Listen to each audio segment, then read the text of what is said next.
All right. Welcome everybody. If you're by the way, if you're wondering, I did try doing this stream on Sunday, but there was some issues with it. So I had to reschedule it for tonight. And hope to God there's going to be no technical difficulties with this stream.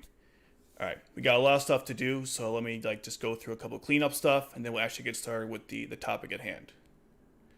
Okay. First of all, I want to thank everyone for helping me reach 500 subscribers.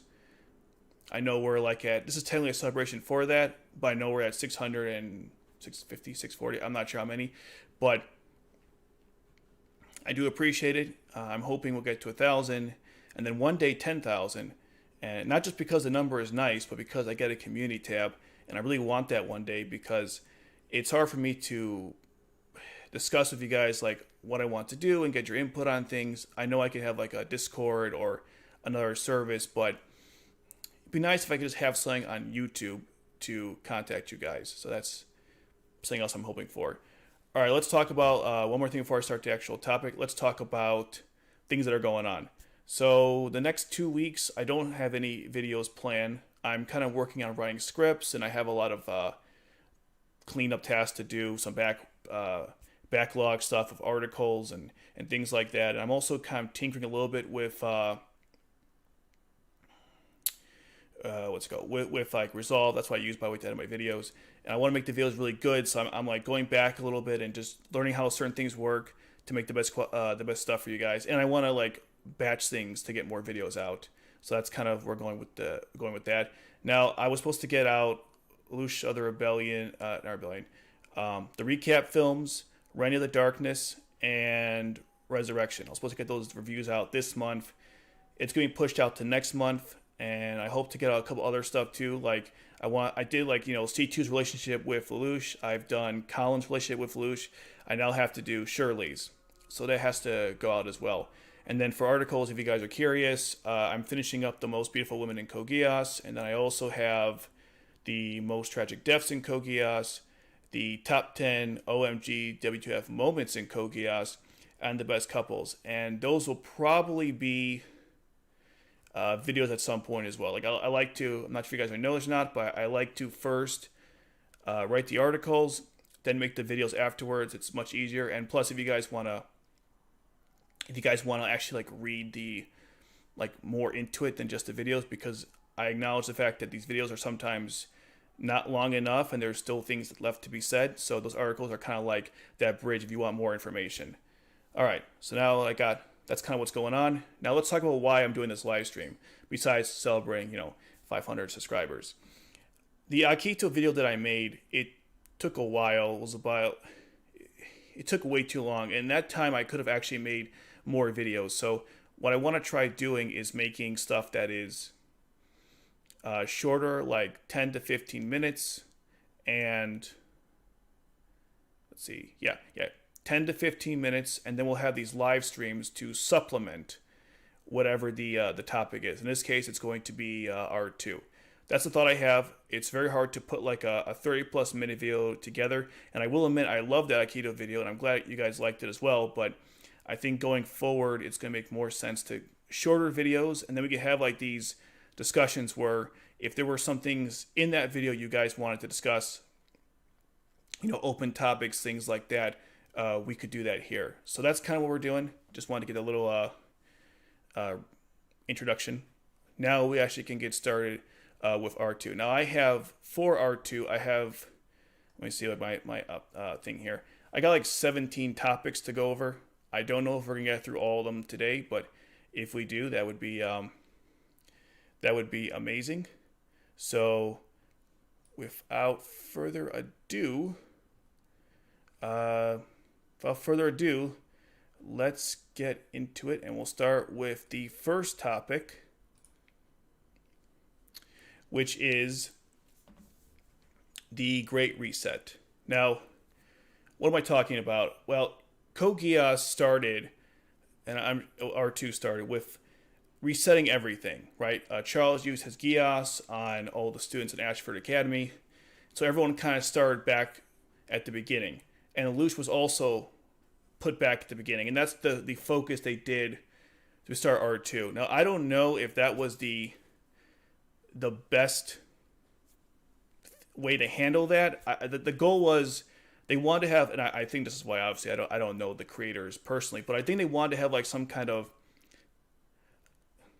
contrived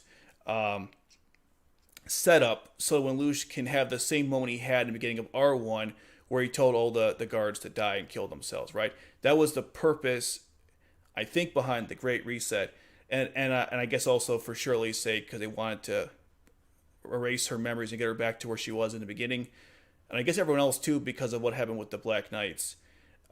Overall, I had a lot of mixed feelings about this. In one respect, it seemed kind of lazy, but at the same time, though, you know, how would you have done this to have Lelouch, or I should say, how would you have done to get all the characters back to the beginning, given everything that happened in at the end of R1? So the Great Reset was one of those things where they, like the picture right there, right, with the guy killing himself, like that was the purpose behind it. It was simply to get us back to that starting point. A lot of people have certain issues with it. Overall, maybe they could have done it better, but you know that was kind of the choice they made. I'm sure they had better ways to get us to the same point. Maybe they're just trying to reach those highs of R1, especially the beginning. And they do mirror each other, by the way. They're very similar openings. Where C2 saves Lelouch both times, and then he kills the people with the famous I or you to die command. So I think it was one of the some people had some issues with it. I'm going to read a couple comments and then move on to the next topic. I didn't get a chance to talk about this in the video, so I thought I'd bring it up here. Okay, so let's see. Yeah, thanks for typing, Slang AJ. Welcome, Gladiator King. I think it was due to TV time slot scale in Japan. TV slots also had something to do with it. Definitely confusing for younger viewers, being too similar. Yeah, it could have been too similar. Maybe a little bit of laziness. I don't know. I'm just like it's also kind of weird too because beyond like Shirley, the rest of the characters, I didn't feel like it was necessary to even have them, to even put them back to where they started. If you remember, most of the students were already evacuated, so no one knew anybody anyways at that point. Like that girl who was marking stuff on the wall, she was already off. She was already out of the school, and everyone liked her. So it was, I don't know. It was kind of a weird. It was an interesting thing they did, maybe a bit contrived. Let's see, Glare King. There's also the talk they originally wanted more episodes. Yep. But they needed Lelouch to be zero again. Right. I mean, that was the point. They wanted to get him to be zero again. They had to find a way to get him to, like, they didn't want to kill him off, obviously, but Suzaku captured him. So how do you get from point A to point B? And they chose the path of least resistance, I guess. But yeah, that's a good point too. So now let's move on to the next topic. I'm still like figuring out the best way to do this in OBS, but we'll doing the best I can here. All right, so next topic we're going to do is Shirley. And let's see. Yep, want to just make sure I cover that. Bam. Okay. I think it'd be hard to keep Ashford in the story and contrive a way for Lelouch to be there without Emperor just coming for him. I can see that. There's a script for the old first episode somewhere out there online. Oh, cool. I'd like to check that out at some point. Okay, let's start with Shirley. Now, one person made a point in the R2 video, comment I should say, and I think it was good, which was Shirley did have a point in R2, and if I made it seem like she had no point or purpose, I wasn't trying to imply that. I was just saying that, like, given everything that they were leading up for, her death just seemed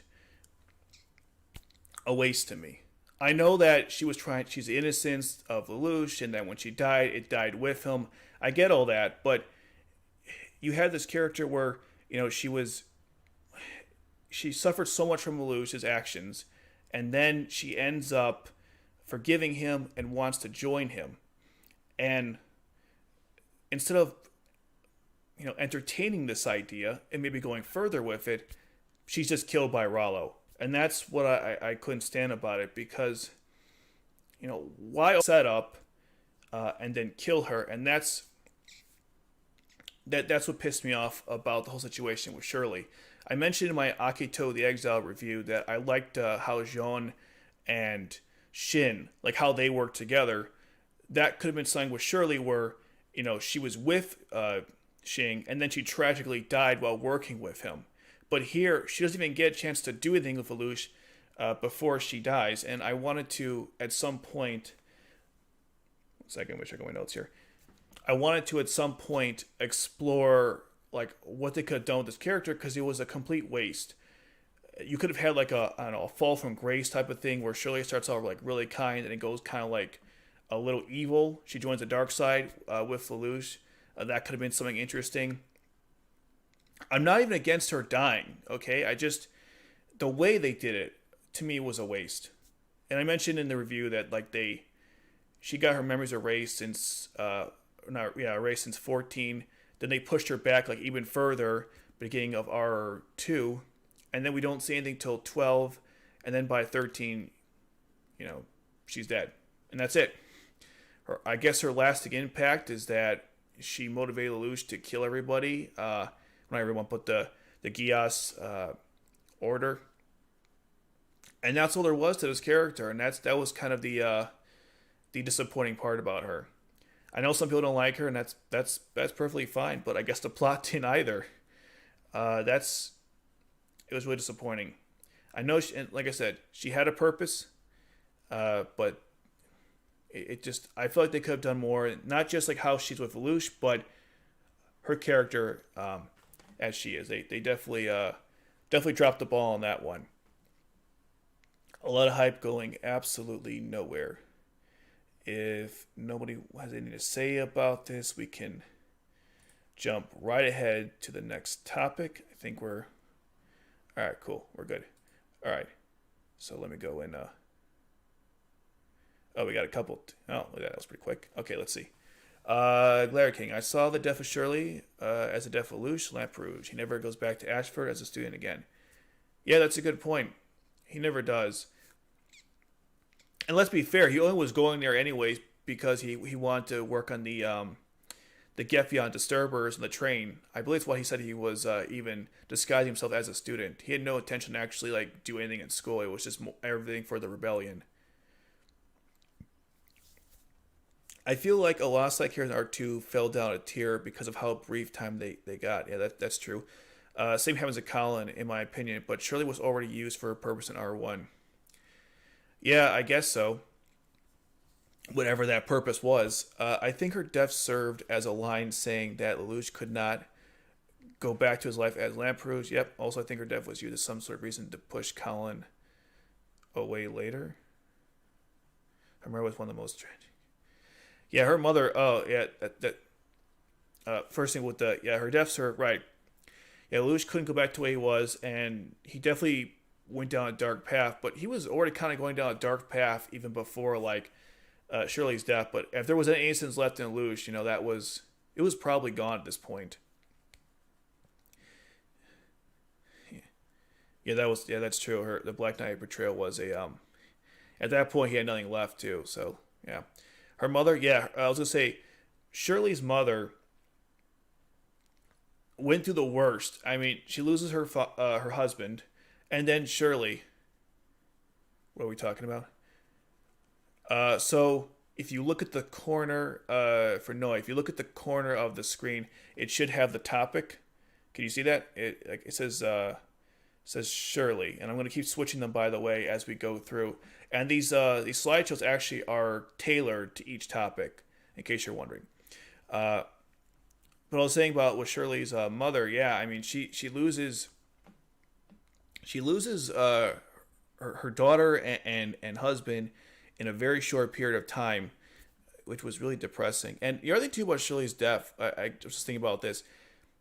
It was ruled a suicide, and everyone's response was kind of the same. Like, what? Why would she kill herself? Like nobody nobody could believe that. It was tragic on so many levels. It just came out of nowhere.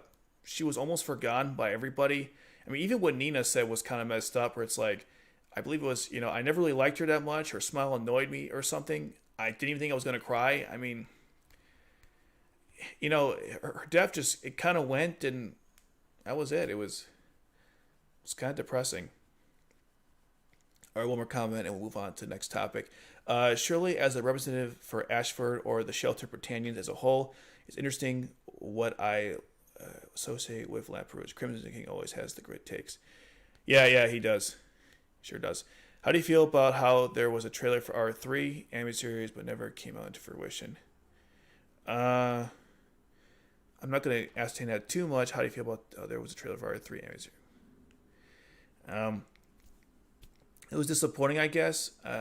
Although considering the film that did come out, I mean, maybe it's best they didn't make a series. But yeah, Nina said Shirley was always bothering me to think I'd cry for her. Is that what she said? Shirley was always bothering me to think I'd cry for her. Yeah, the point is like I don't think she liked her that much, which is funny because I thought they were friends in high school. Like when they were on that train, I mean, they both went to the Tokyo settlement together. But whatever.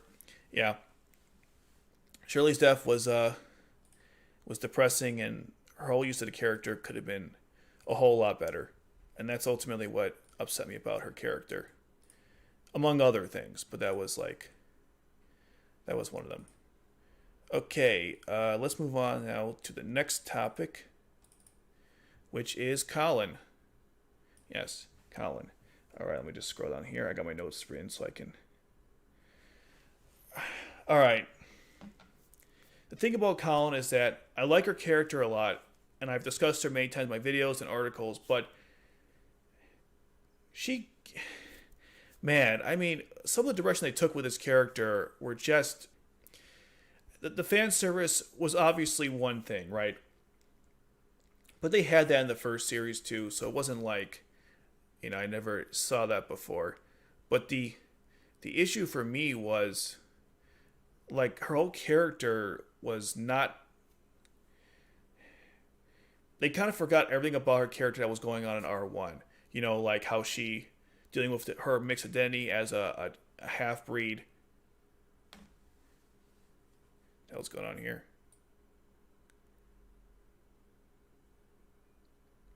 Looks like my that's annoying. YouTube's never seen.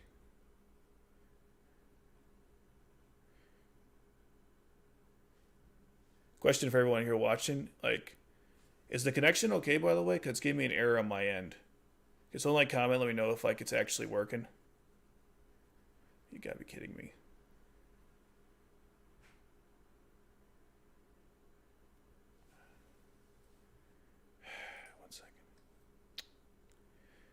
Hold on a second here.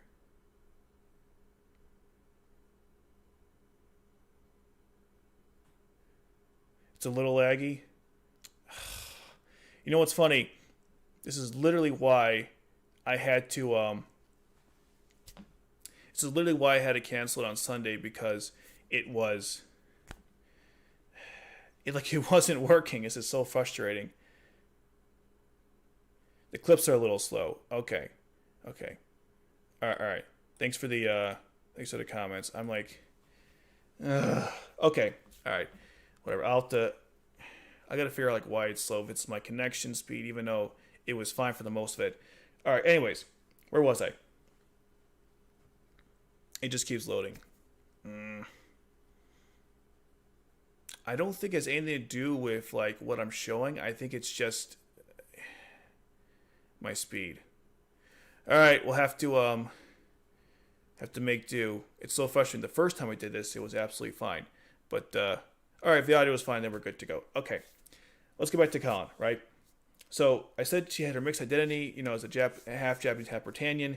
Her situation with her mother, her family, her brother, all that stuff, and they don't do anything with it. In fact, let me give you an example of something that could have been a nice scene. At the very end, you see Kallen for mother, right? They're in an apartment or something. I guess they move in together.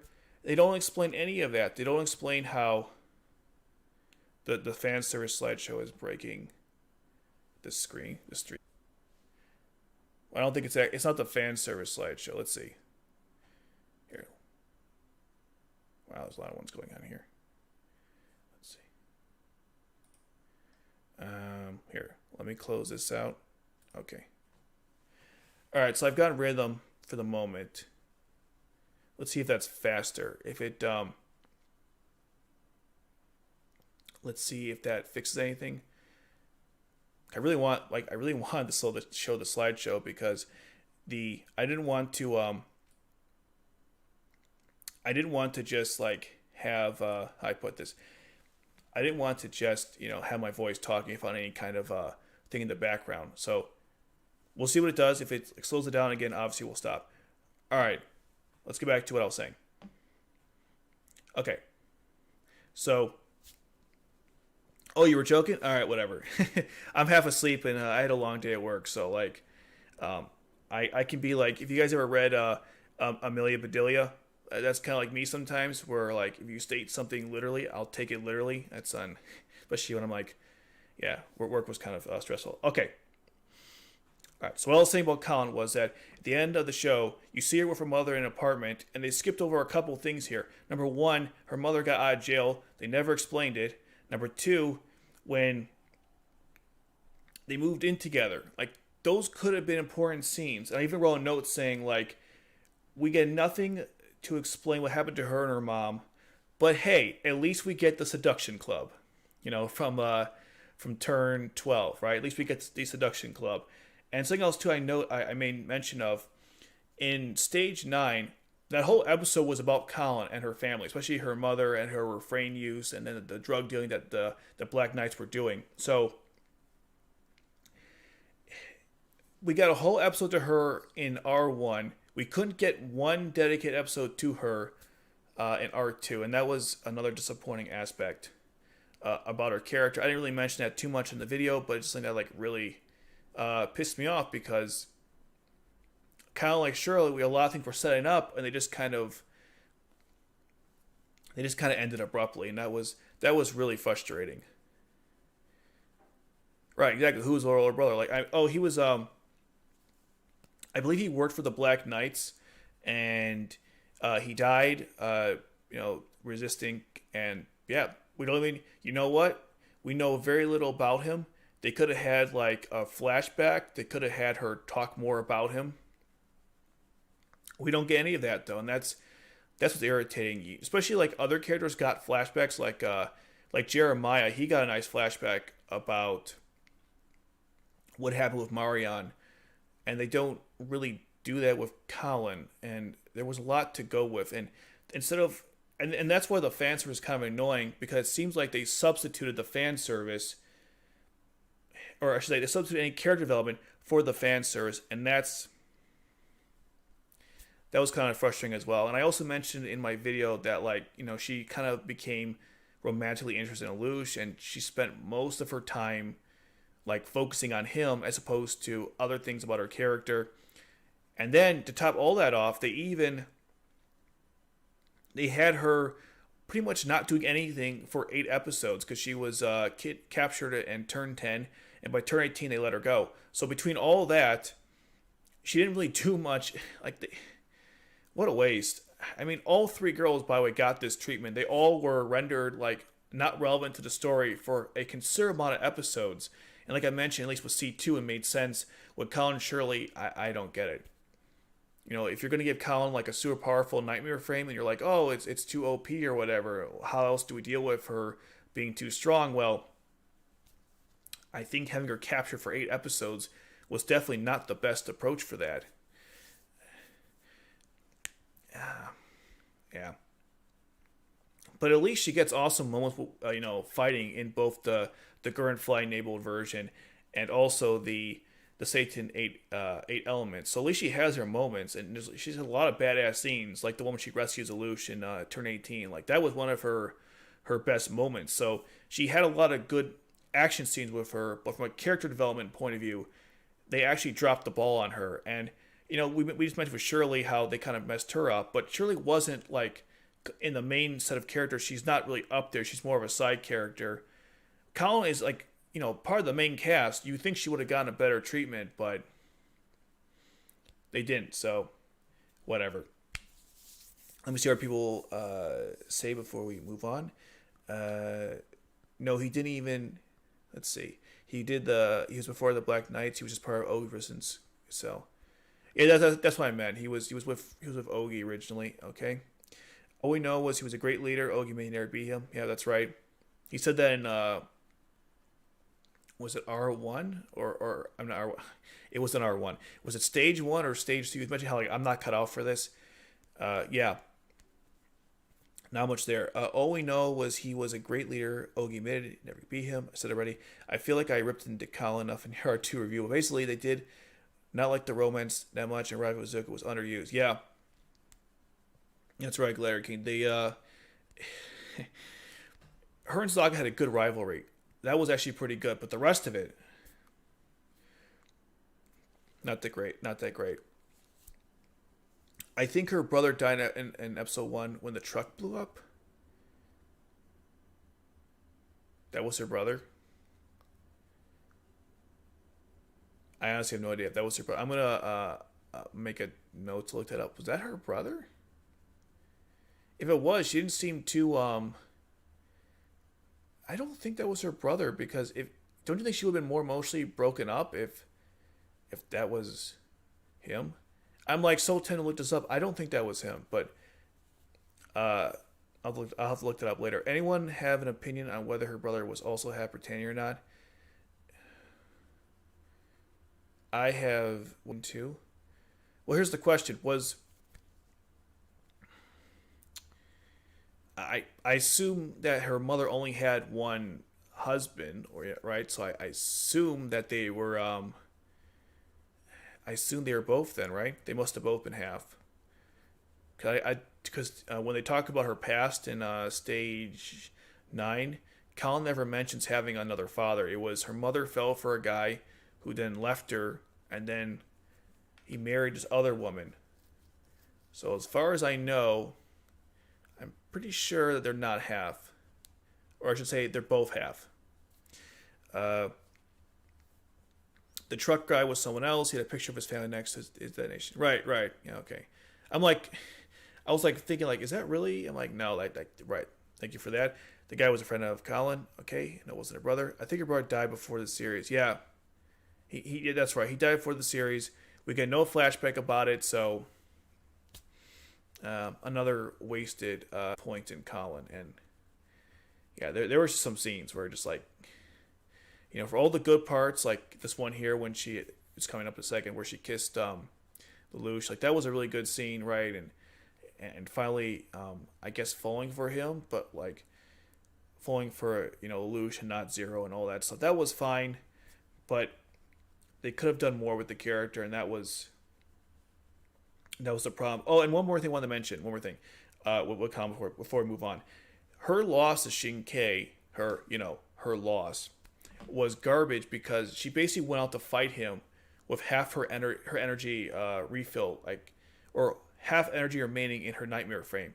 And why the heck did they not fill it up before she went to battle? In what was it, stage 19, Lucius happened to, when he was in the Gaywin, he gave Suzaku an energy filler before they went to battle. Are you telling me that nobody could have just flown out to her to give her an energy filler before she went to battle or during? I mean, it was such a stupid and cheap way to get her captured. That's the other thing I want to mention too. Like her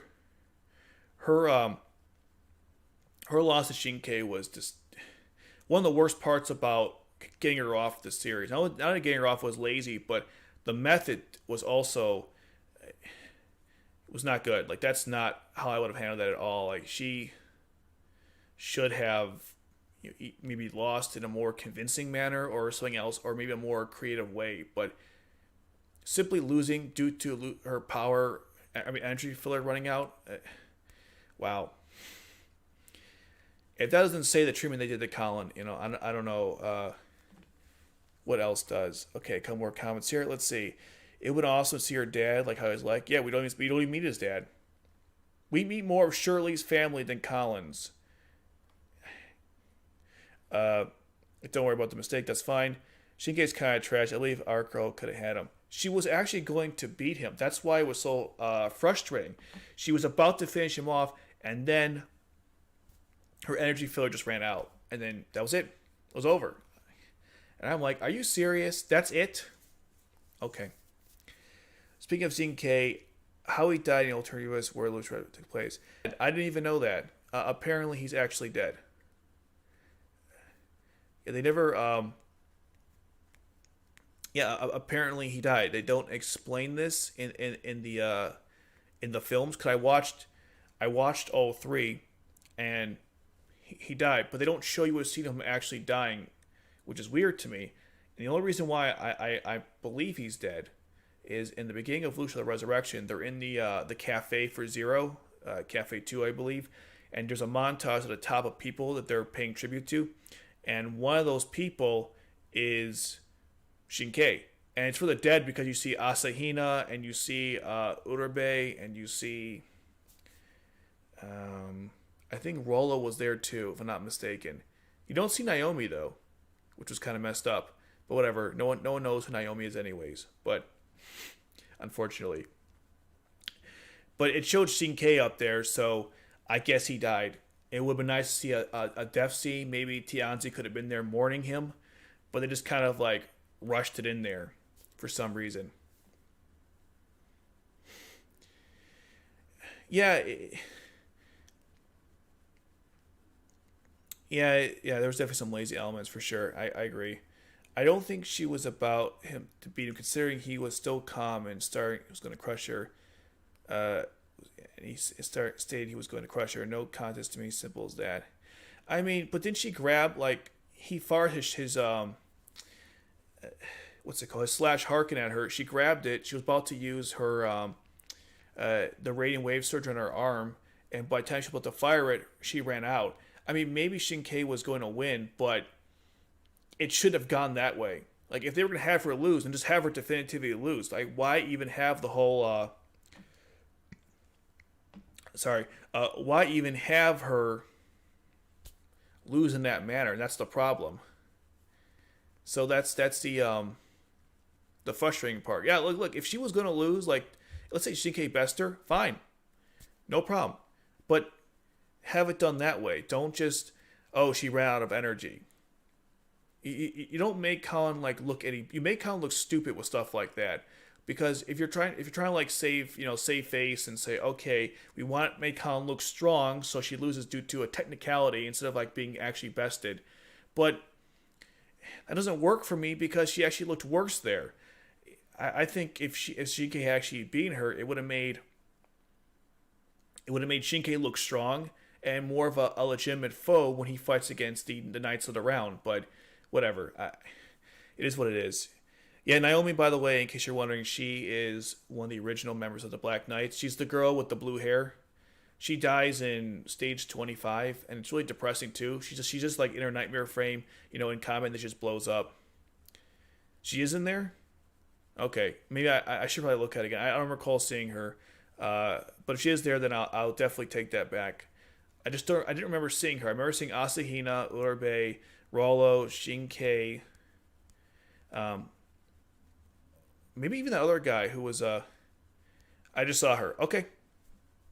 Hey, look, I won't I ain't gonna fight you on that one. If you claim that she is there, then then you're probably right. There was another character who died. Maybe it was someone else who I was like, why aren't they there? Maybe it wasn't Colin, but anywho, I think we've spent enough time talking about Colin. Maybe not, but for the time being, because there's always so much more to discuss with this character. Yeah, you know what? That's right. Okay. Let's move on to the next topic, which is C2. Man, there's so much to talk about C2. I barely, it's crazy, right? I've done a fact list for her. I've done a relationship between her and Lelouch. I've discussed her wish, and yet there's still more to talk about with this character, which is crazy to me. And she was definitely one of the best parts of R2. There's no doubt about that. The best moments, her relationship with Lelouch, we get so much out of her. You know, in the first series, she was kind of cold and she didn't really want to talk about her life much, and she was kind of a jerk to Lelouch. By the time R2, rolls in, she's on his side. She wants to help. Not only she's always working with him, much happier person. We actually get to see the real C2. Before that, she tried to treat the whole thing like, this contract and Lucius is annoying, I guess, whatever. Why can't you just do what I want? And now she's like, we got to save Nunnally, and I'm on your side, and I'm with you to the end. She says that many times, and we really get to see that in R2. And that's one reason why I just loved her character in R2. Specifically, one thing that I mentioned that I want to go over it again is like the fact that the flirting scenes between her and Lelouch are adorable, and there's so many. Like, I didn't even realize until like going through the show, like, many times, or numerous times I should say, that there's these moments where she'll like look at like this one. I'm not sure if you can see it, but there's one where she like looks at Lelouch when they're like in the Ikaruga about like, I think it was Lelouch said, if you're in danger, get in a Akatsuki and get out of there. And she's like, if I follow your plan, then I should be fine. Or the scene when Lelouch tells her, she tells him, do you gotta make a big deal of everything? And he's like, I don't gotta take advice from a witch. And she smiles at him. Or that scene when she tells him, she says, oh, how did you get the information from the Chinese Federation troops? And Lucia's like, I used or she said, like, did you use Truth Serum? And he goes, yeah, I did. It's Code Geass. And she was smiling. They have so many of these moments in the show, and that's just why it was so entertaining to watch the two of them grow as a couple. Either they're lovers or good friends. I've read the comments in that video, and people are like, it's kind of entertaining. I gotta admit, it was just really entertaining. But between like people thinking like, oh, did Lelouch love her, or did Lelouch love anyone else? But it was fun reading those comments. And the other thing too is like everyone's discussing her backstory, and yeah, they really focused a lot on it, which is important because we have to understand, why C2 is the way she is, and it makes perfect sense. I mean, she was a slave. I can't say for most of her life. I'll say for most of her mortal life, she was a slave. She gets this Geass power, and then she eventually inherits the code, and everyone she's ever loved or liked, I'm not sure if she ever loved anyone, everyone she ever liked is dead. She's all alone, and she just wants to die. She's very depressed in life.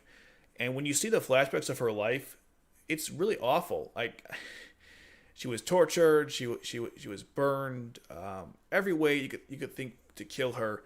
And if you read it in the manga, they like go into it further, it's pretty bad.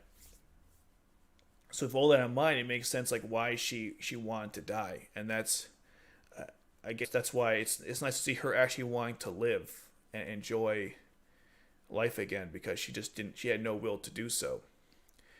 Also something else too, when you see her starting to act this way, you see more of like the cute side of her too. Like there's a scene, I think we passed it during the slideshow, but there's a scene where she's like trying to reload the guns, and it pops out because she can't do it, which was kind of funny. Or anytime she hugs the cheese coon, all that good stuff. And that was just, again, more aspect about the character I liked. I'm trying to think of other things with the past. Thing with the nun. Some people, just a thought I wanted to mention something. Some people think, yeah, it's funny, she's European, but no other comments. Since you mentioned that point, Ryan, most people never comment on her nationality anyways, which always kind of interests me. I was going to say, some people point out... Oh my god, I can't remember what I was going to say. But anyway, she had I said the cheesy coon thing was adorable, and we saw more of her past, and so it was I had this thought about what I was going to say, but whatever. I lost my train of thought there. She had some really cool moments too, like she was her thing in the nightmare frame with the Akatsuki, that was kind of cool. When that was Suzaku, they don't show you their faces when they're fighting, but there's actually a scene where She's in the pink Akatsuki, and Suzaku actually intercepts her nightmare frame. So that was kind of another cool moment she had. And she showed her loyalty to Lelouch when she killed everyone in the Geass Order, which was probably one of the more difficult things she did in the entire series. I think the first would be probably betraying Charles and Marianne at the end. Yeah, I think those are like the key things I wanted to mention. Other things I wanted to point out here. Right. So Kallen was like your. We'll get that in a second.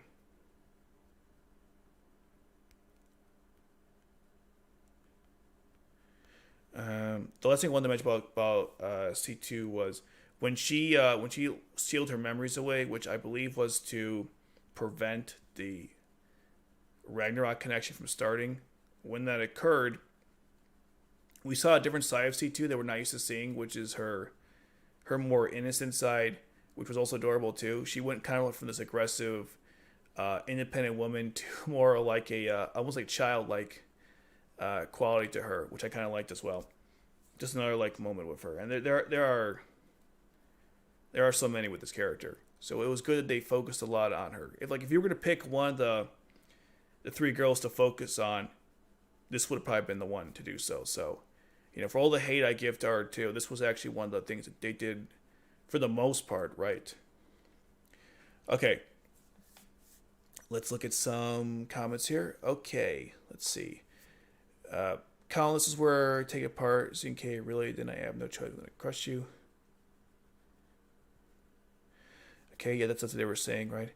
Of all the character, we see more backstage. That's it. We do. She has that smirk only Lelouch can put on her. Yeah, I should mention that. She always, she never really smiles much in Code Geass. I think I should have mentioned that. And Lelouch is the one who makes her smile all the time. Like, she always had like that cute grin. That's a good point. Plus, one thing I want to know, what happens to C2 before getting the Geass? Well,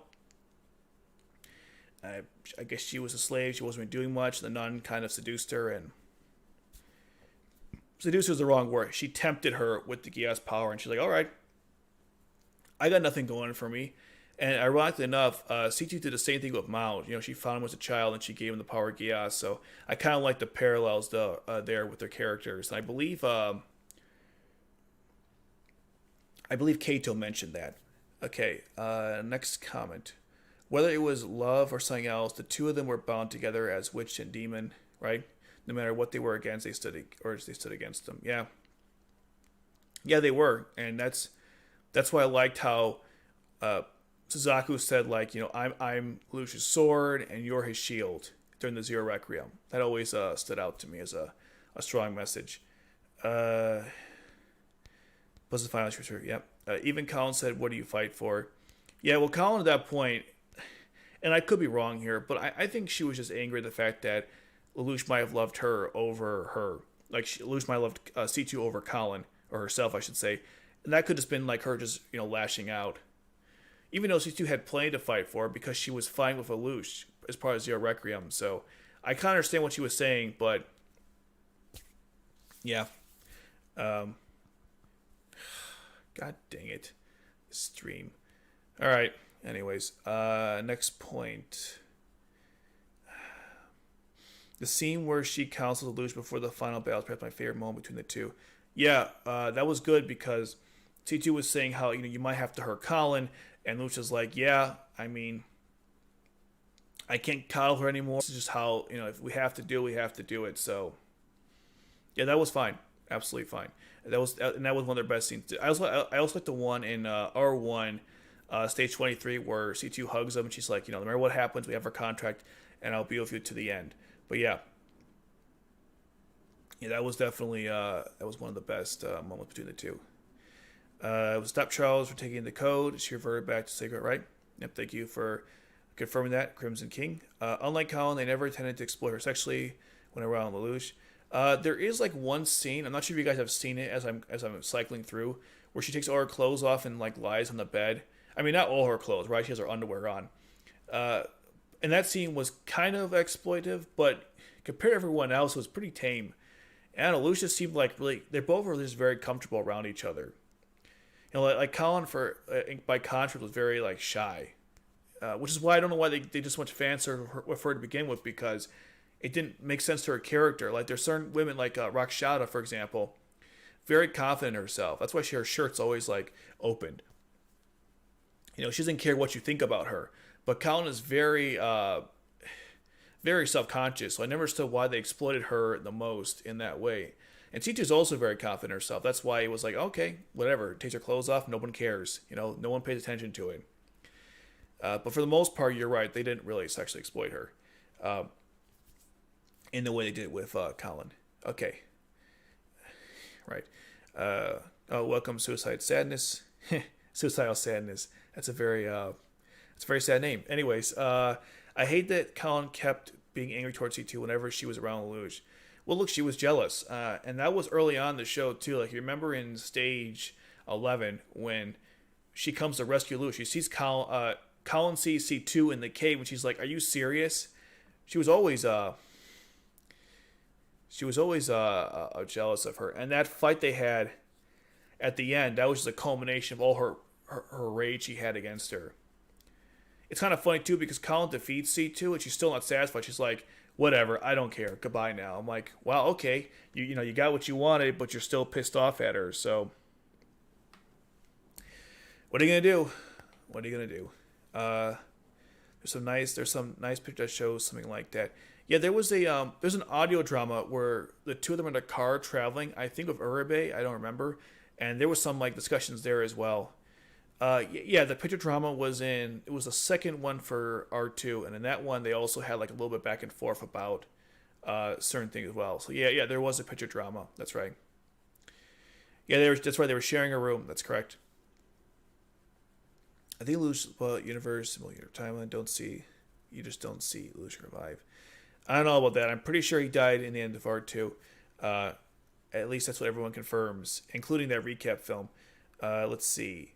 Plus, we never got to hear what C2's real name was. Yeah, I think that's actually, this is a terrible comparison, so I apologize in advance. But, it's kind of like Doctor Who. I mean, we don't know the character's name. If you know who I'm talking about, we don't know that person's name. So, C2 is obviously not even close to that level of that being iconic. But it's the same thing for me. I don't really care what the name is. It doesn't matter to me. I think not having her name known is probably better in my opinion. But yeah, we never learned her name. I never really want to. They got along better before Lelouch got back. Probably. The jealousy in the beginning was probably thinking that Zero was trusting his mistress more than her. Later, it was actually jealousy as Kallen developed feelings for Zero. You know what? That's actually a good point because I think she said like, does C2 or does she know who you are? And I think Lelouch was like, yeah, or something. Like there was constant conversations where Kallen's like, does C2 know this? Or I think she knew it was C2 at the time. Like, does she know who you are? And I believe Lelouch was like, yeah, or it was obvious that she did. So yeah, that's a good way to put it. It was jealousy of just trust, and then later on it actually became like a romantic jealousy. Good point. Yeah, I think that's the audio drama, Suicidal Sadness. I think that's the one where they sold a cosmetic factory. I think that was or was it a pizza place? I don't remember. They were sold something that was like really silly. Like Colin was like, "Let's go do this," and she's like, "Wait, why are we here?" It was it was kind of funny. Those dramas were kind of funny. All right. Yeah, Kallen knows that Zero is Lelouch, and at that point, she probably knows Lelouch a bit, so it's probably weird to her. Yep. C2 gives a contract to Lelouch. Reminds me of Pei giving immortality to come out in 3 times size anime. Wow. You know what? I know about that show. I've never actually seen it. I have like this book with like a bunch of older anime, and I definitely wanted to check that one out though. The animation's a little, it's older, but I heard that was actually pretty good. Because in the beginning, no one knew how C2 was connected to Zero, and at least someone of the Black Knights thought mistress. Yeah, well, I believe everyone assumed she was. And then when she started becoming a nightmare pilot, I think she might have still been the mistress, but they kind of moved her to the next, I guess, status. I don't recall her having a title beyond Lelouch's mistress, but yeah. That's a good point.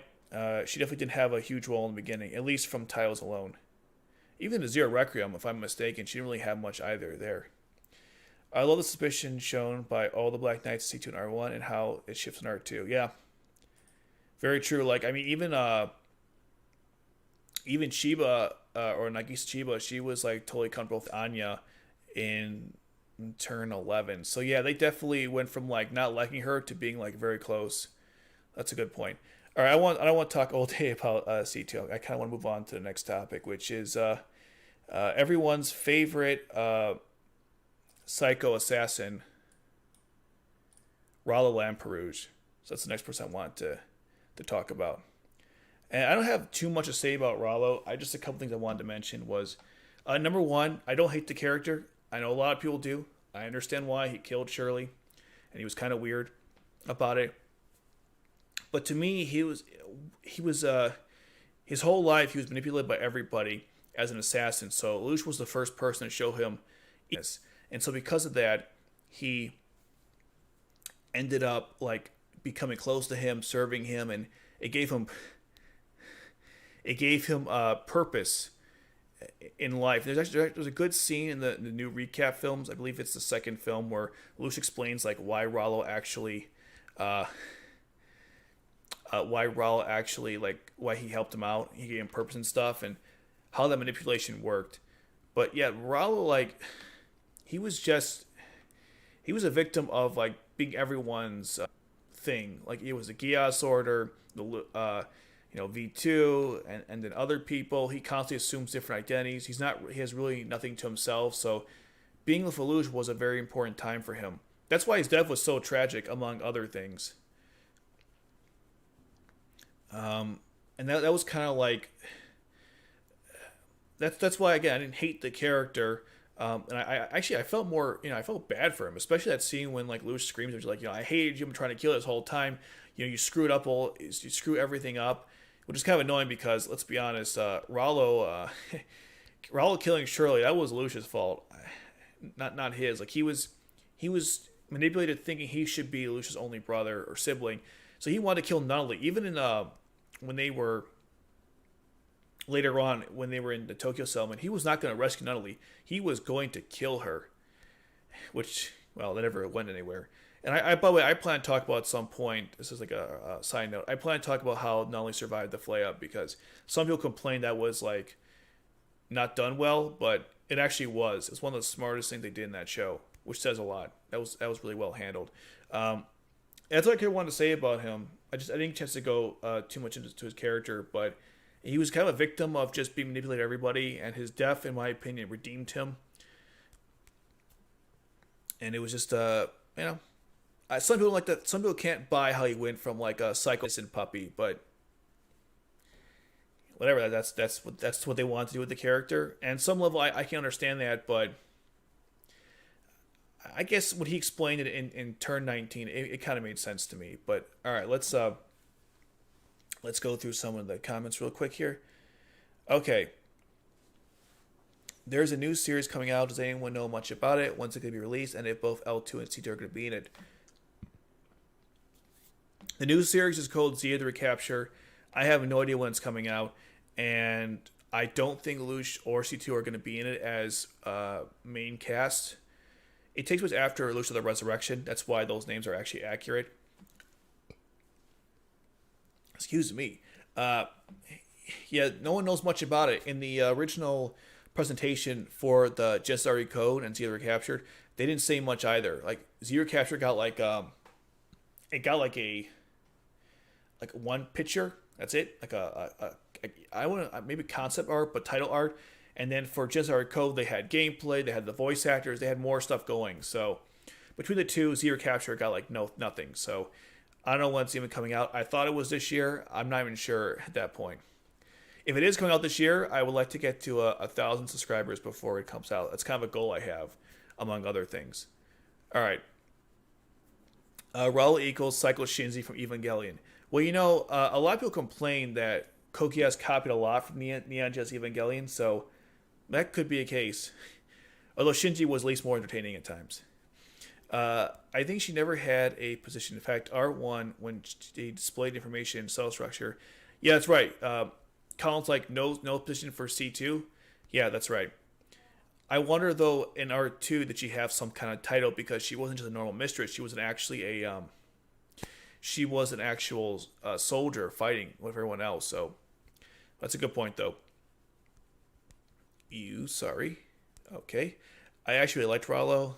Uh, yeah, again, I didn't hate the character. He was my favorite character, right? And just keep in mind, like, if I like a character, it doesn't mean I like them as a person or even respect them. But I can like a character even if they're evil. Let me point that out. And usually, why I don't like a character, it's not because of like what they do in the show. It's how they're utilized or certain elements they add to the character which were just like unnecessary or don't add anything to the story. Like Bradley, for example. We'll get to him later, but I couldn't stand that character because there was nothing to him. But we'll get to that later, hopefully. Okay, moving on here. I still hate him. Yep, totally understandable. Uh, I was to live. Not sure what that means. Never really liked him. Yeah, that's fine. Most people don't. It's totally fine. He was stupid to manipulate. Yeah, he must have been. I mean, he was. But if you think about Rolo's life, he's been doing it since he was a kid. So it's all he knows. He's just used to being told what to do and to follow people. And remember, Lelouch had his diary, so he not only had like a his own skills, he actually had a lot of like things to work with. That's why he was able to get him to do what he wanted so easily. But yeah, I mean, he look, Rollo wasn't the smartest guy, but he was very loyal though. He was very loyal, even more loyal than the Black Knights. Like when they betrayed him, Rollo was actually still with him, and Rollo got screamed at. So I mean, Lelouch basically said, "I want you to die, and you won't die, and I can't kill you. I hate you." So there's a thought there, but they didn't say anything. I'm not sure what that means. They didn't say any date. Yeah, they haven't given a date yet for the. I thought it was sometime in 2021. I think people were saying like spring or summer, but aren't we in like spring now and there's no announcement? I don't. It could be summer, most likely 2022. That would be my guess. I'm sure with the pandemic, everyone got like pushed back what they were working on. And again, if it was actually coming out soon, we would have gotten like a trailer, some footage, anything. And there's been no news about it. That's a good point. I felt sorry for Lelouch. Yeah, I did too. I didn't like him, but I understood he was treated as a tool his whole life. So the first person to show him kindness was something he clung on to desperately. He couldn't take it. Or was that? Yeah. Yeah, exactly. And Raul wasn't entirely naive. He told Lelouch, "I know you probably manipulated me too, but I still felt real. Like being with you was the most real I've ever had in my life." So it wasn't like he was, completely oblivious to what Lelouch was doing. He was aware of it, but he still, I guess when your situation's so bad, you'll take anything. All right, Shirley deserved better. Yes, she did. Plus, I wanted to know, did Lelouch really love Rollo? I have no idea. There was actually a complaint somebody made in a video. You'd be surprised, by the way, if you search online on YouTube, you can find so many people who like scream about this show, and it's supposed to be comedical and funny, but it comes across as obnoxious and like sophomoric and immature. But anyways, this one guy was angry that Lelouch was like with Rollo at the end. He was like, you're my brother, and you're smarter than obviously I never hated you when Rollo died. And the guy was like, why would he say that after screaming at him or something?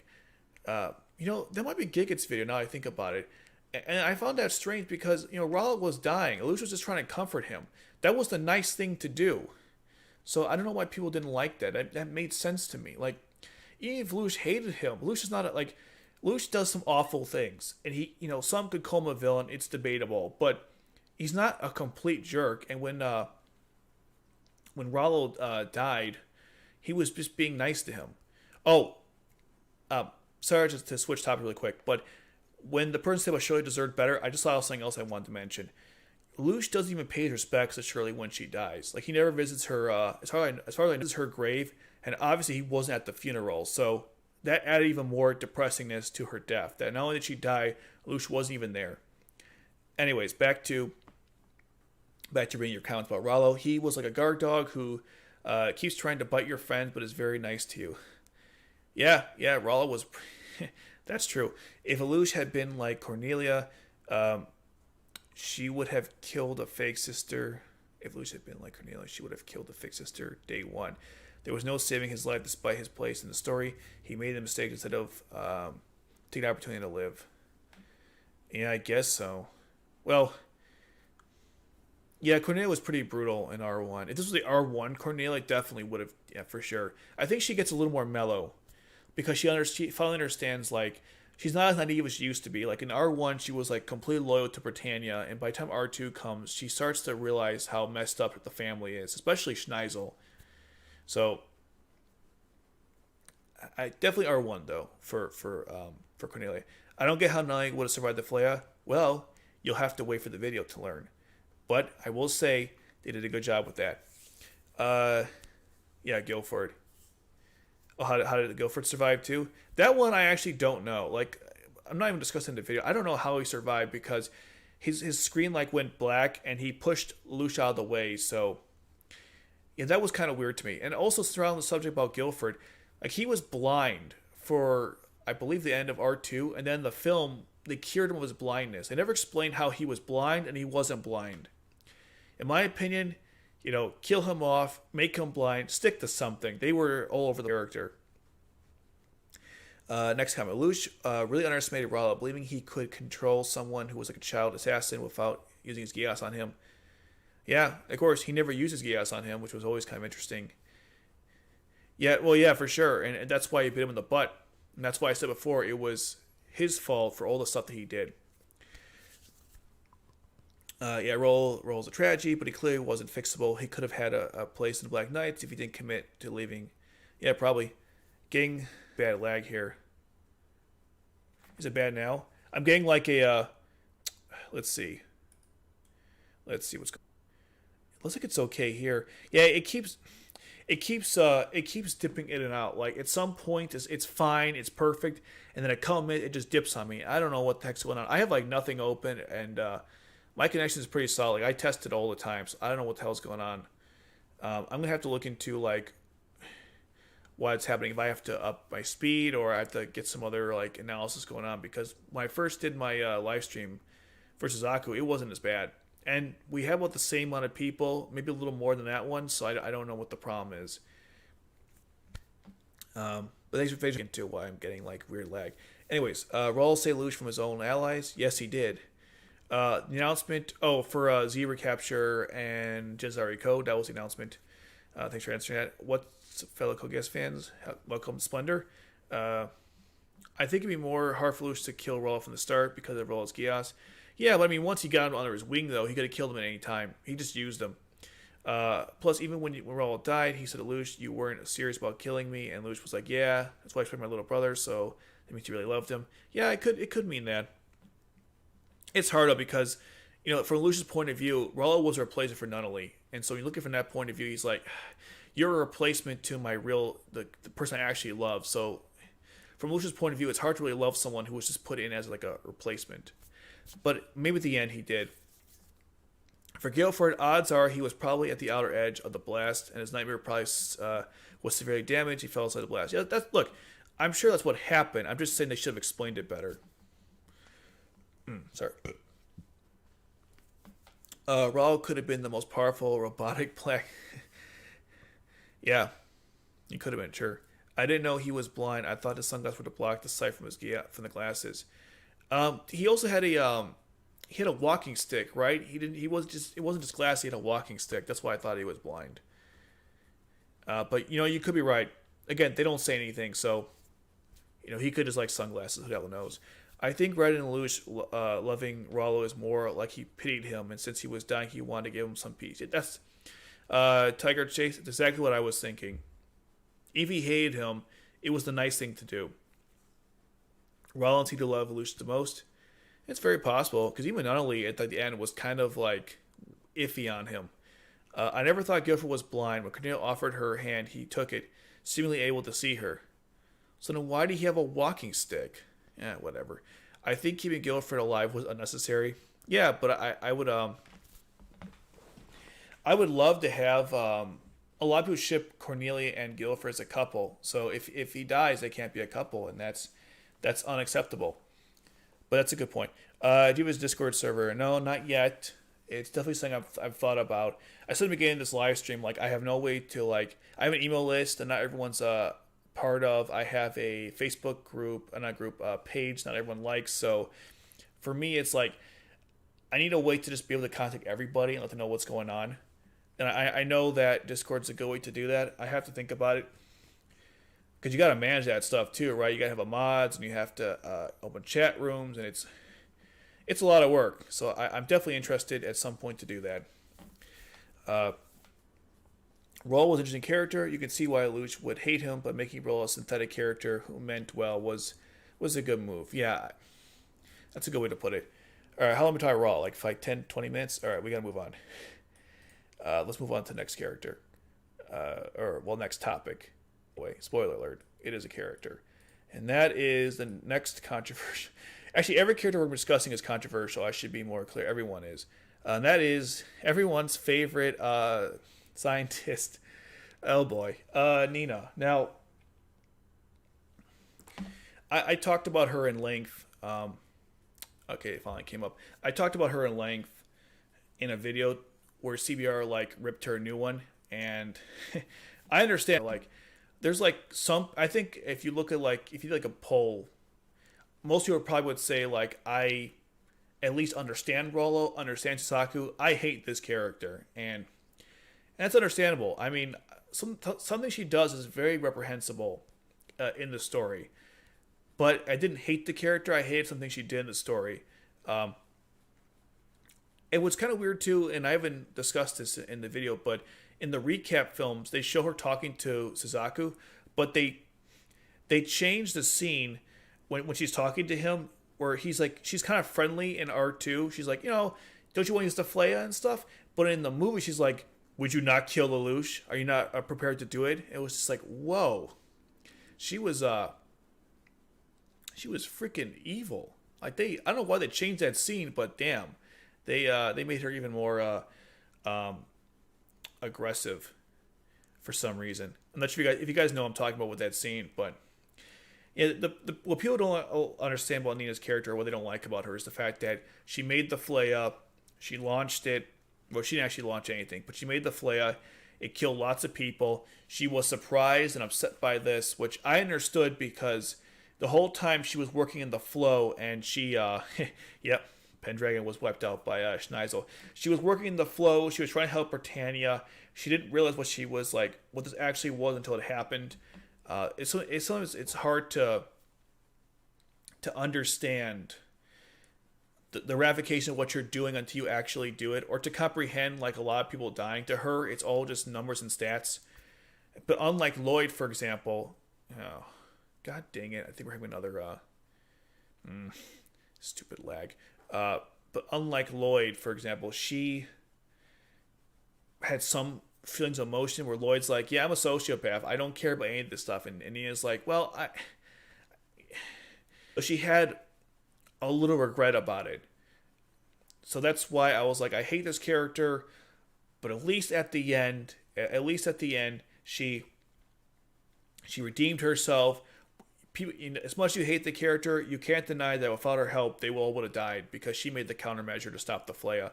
If that didn't happen, they all would have died. So on that point of view, or from that point, she's the one like that got them all there. And that's why, as much as like I can see how people hate the character, for me, that's what made her such an interesting case, because she went from someone who was, pretty racist. I think she's still racist in the end of R2, but there's like a whole controversy about that. But she was very racist. She just wanted to kill the Black Knights in Zero. That's all she cared about. And then she realized at the end that she could actually redeem herself by helping out Lelouch and helping out Yuffie and stopping Schneisel, because even she was like, seriously, Schneisel, you removed the limiter? Are you kidding me? So from that point of view, they that's kind of why I was like, okay, you're evil, but at least you did something to redeem yourself. And that's important about characters you don't like. You can start liking them when they take certain steps to acknowledge what they did and to fix it. And the other thing too about Nina, and some of these images might show this, she was manipulated by Schneisel and Canon to go ahead with this project to make the F.L.E.I.J.A in the first place, right? And even in the films, which it's not entirely relevant to this, but in the films, Canon picked her up and took her to the installation in Texas to actually work on this. So I'm not saying she's innocent, okay? I'm not saying that, but just consider the fact that some of the things she did was because of Schneisel. And we'll get to his character later, but like, and no one even talks about that. Just another point. All right. Let's read some comments. All right. Mrs. Einstein, hide your tables. Yes. That table scene, my God. Okay. Nina's way worse than Rolo. She was going to nuke millions of people, and she killed 10 million people indirectly. I think it was actually, it might have been more than that, but yeah.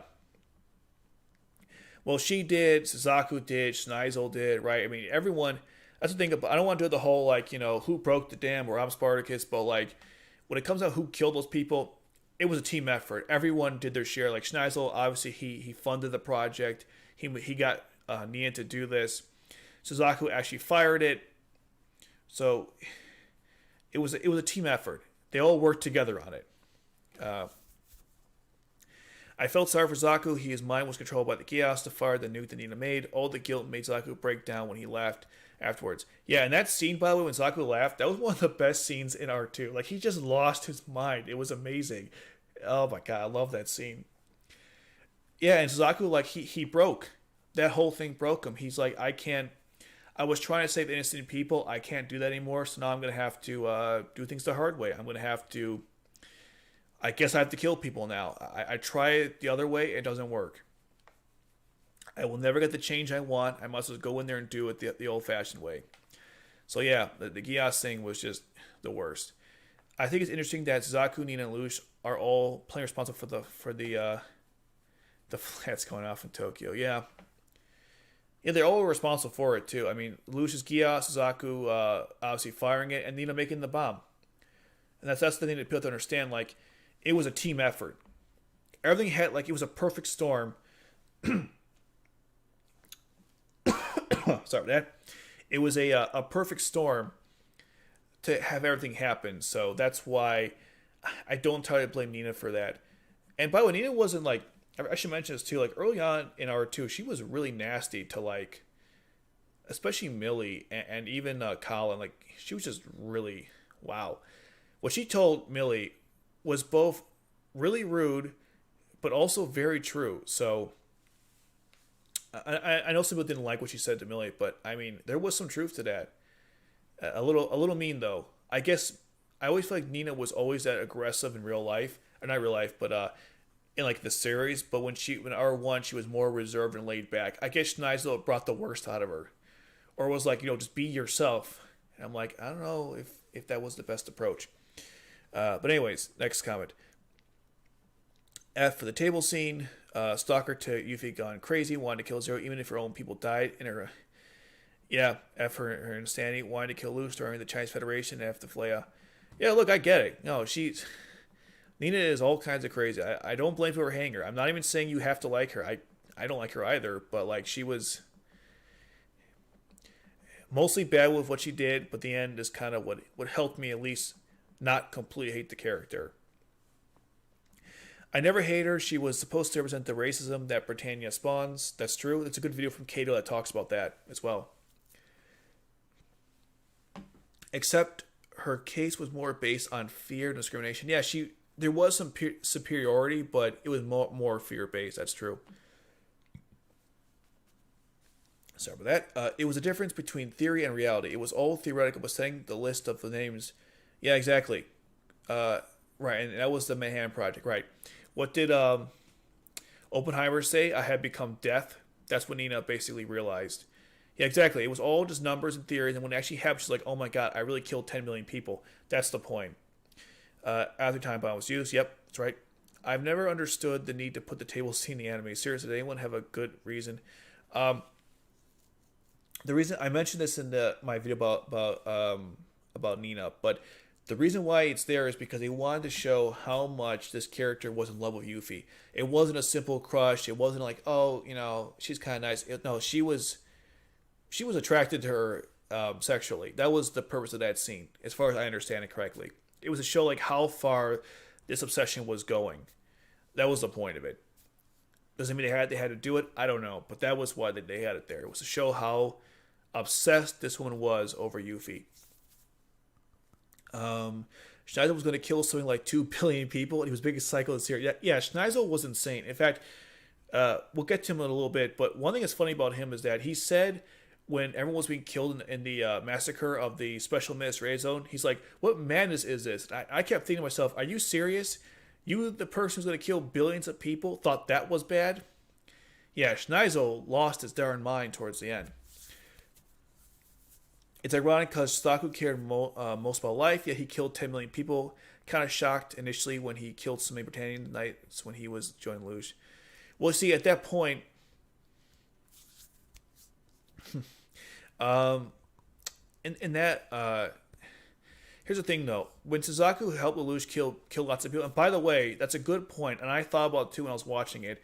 The way I interpret that was, he had already, you know what? Hold a second. Since we're, give me like 2 seconds. Hold that thought.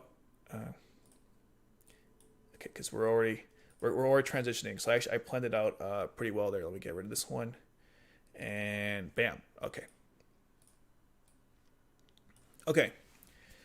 All right. So here's the thing about Suzaku, right? When he fired the F.L.E.I.J.A and he killed those people, that was it for him. He was broken. He was like, whatever. If I'm destined to be a killer, let's do some killing. I'll join Lelouch and we'll do what we were meant to do. So that's why, even though it seemed hypocritical, but at that point he was a different person and he realized his ideals won't work anymore. And that was Suzaku. I won't say he had his best, but that was some of his best stuff in the show. And there's like good parts where he keeps Lelouch in line during that whole Zero Requiem. Like he's like, look, get it together, man. I don't care if Nulling's alive. Okay, we have to do this. You promise you do this, and that's kind of what I liked when they were doing during the Zero Requiem. And Suzaku, man, he really hated Lelouch. I made a note of this. Like he really was pissed off at him, more so than even in R1. Like he was trying to find any way to prove that Lelouch, in fact, was Zero. Like that phone call in turn 6, which was actually a pretty good scene. That whole episode was, it is what it is. But that, no, I'm sorry, it was turn 5, I think, was the phone call. It was turn 5 and 6. Anyways, like there was that whole scene, and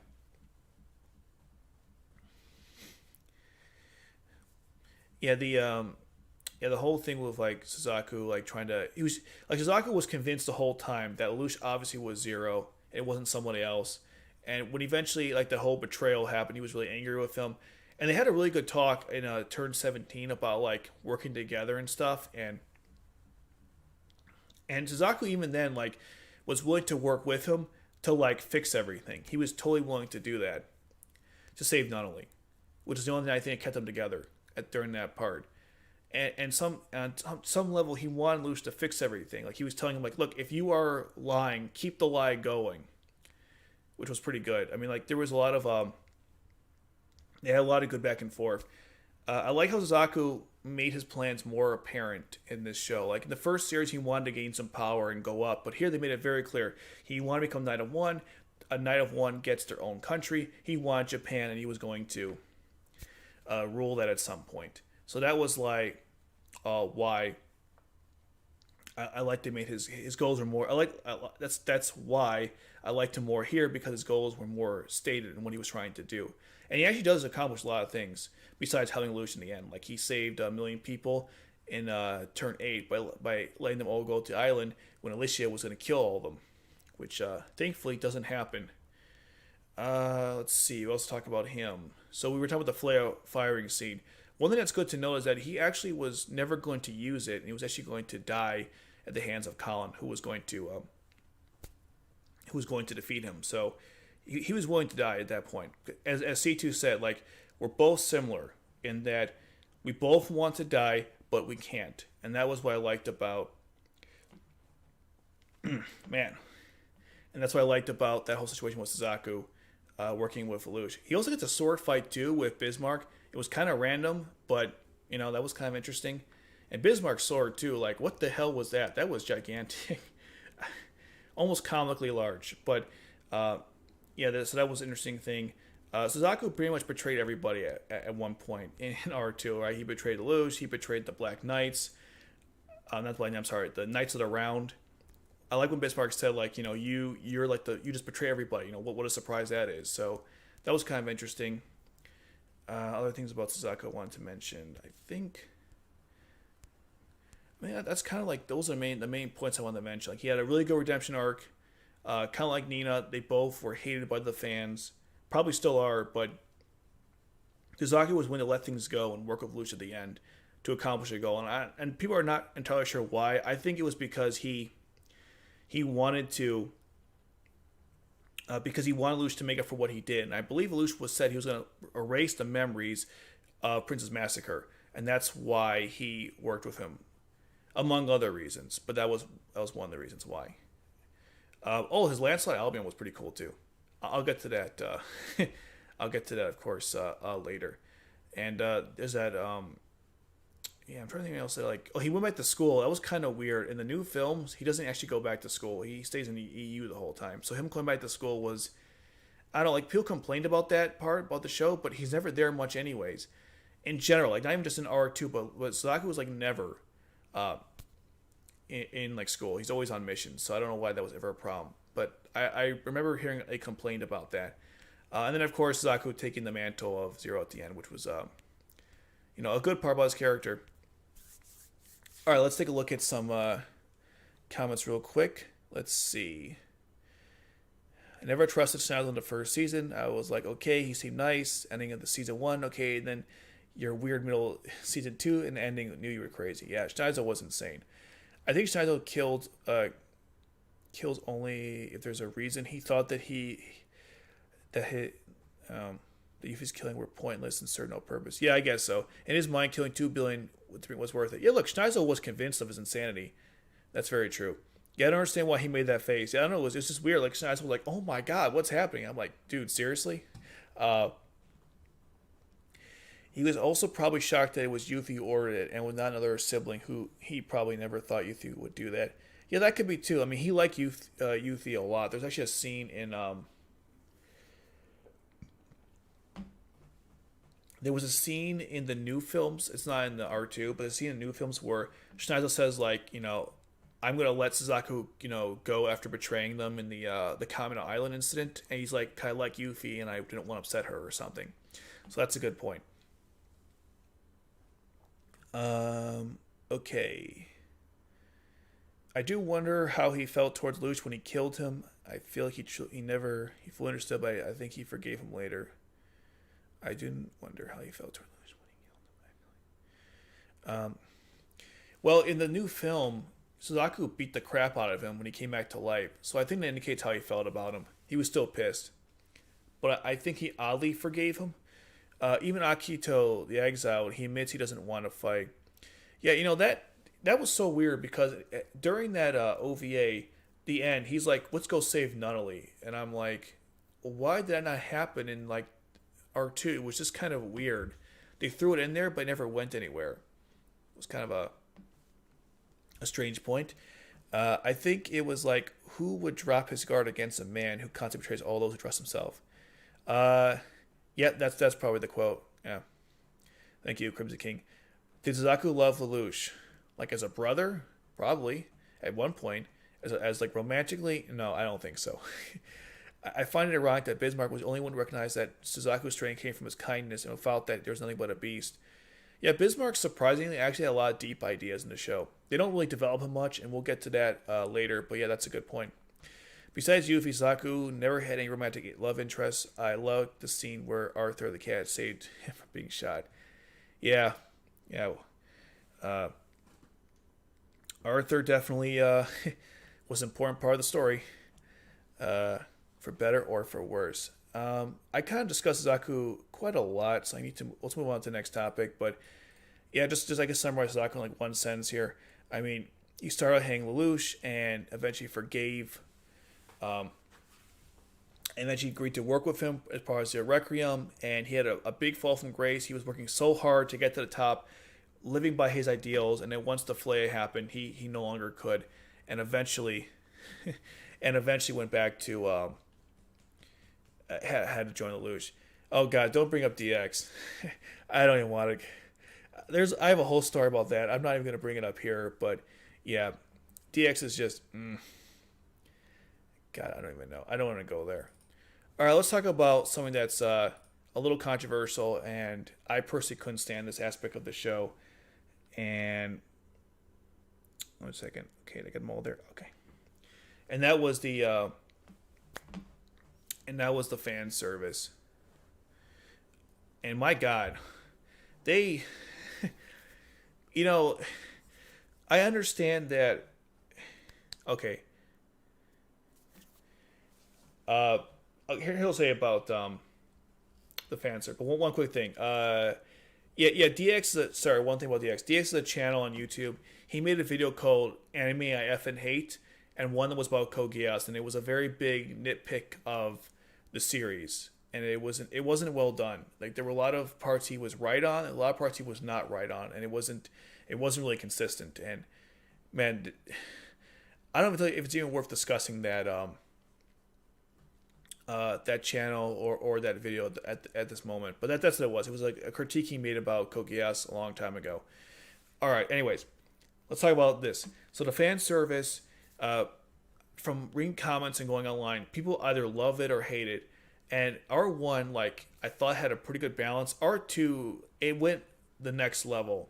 And granted, as someone pointed out in the video, my video, that like it wasn't in every single episode, which is true. There are two specific ones, 5 and 12, where it just was ridiculous. Like, they kept, like, there was no need to have 2 episodes of this type of fan service. They could have taken 12 and 5 and combined into one.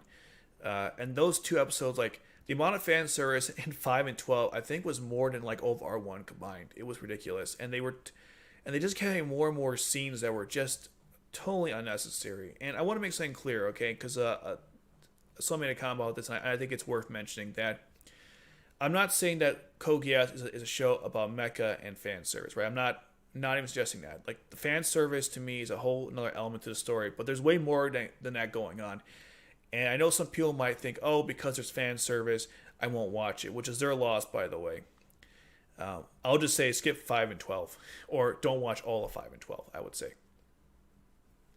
But the problem with the fan service, though, it was just unnecessary. Like, especially with Kallen. Like, why so many of these angles, and not just her, even like all the pilots get like these outfits that are increasingly more sexualized, and the position they have in them, it's just there just comes a point. There just comes a point where it's like, really, is that necessary?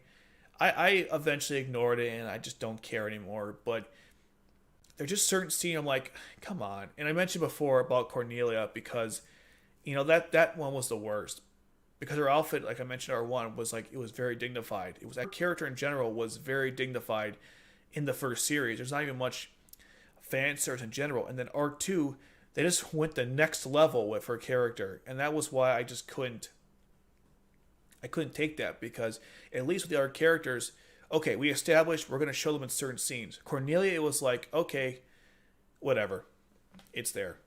And that was just kind of like my point about it. It was just unnecessary. It doesn't ruin the story, and I've watched enough time. I just kind of like, I kind of just look past it and stuff like that. But in the back of my mind, there's certain scenes I'm just like, is that really necessary? My God, like, why do they? If everything that was good about R1, why was the fan service the one aspect they doubled down on? That was just like the biggest thing for me.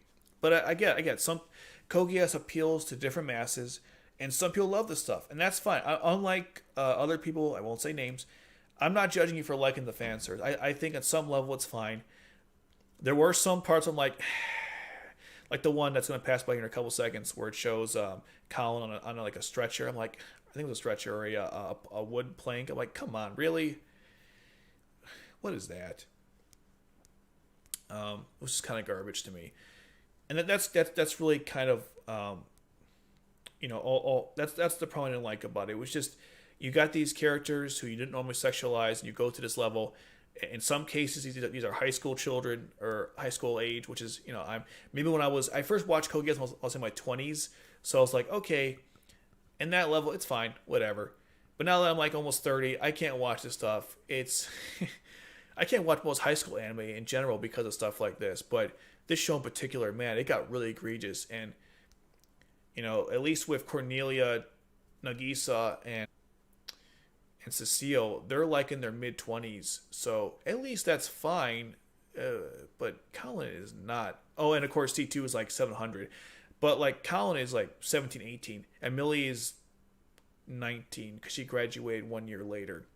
Oh, and Valletta. I forgot about Valletta. She's also in her mid-20s. So at least most of the characters, and I said in R1 as well, at least most of the characters that get this treatment are at least of legal age. That might be a real nitpick, but again, I don't want to watch anime and say to myself, man, I should go to jail for liking this or not liking this, like that type of thing. It's just, I don't know, it's just very awkward. And look, if you like it, it's fine. As someone pointed out, I'll read through the comments really quickly, but like, doesn't affect the plot, doesn't affect the story. They just kind of threw it in there for flavor. I don't know why. Oh no, I know why. I shouldn't say it. I know why they put it in there. I'm not that naive. Okay, let's go through these comments real quick. Keep a cat that constantly bites him. True masochist. Well, at least early on, it was part of the school club, so it wasn't just for Suzaku, but that's true. He does, like, during the Zero Requiem, he has him with him at all times.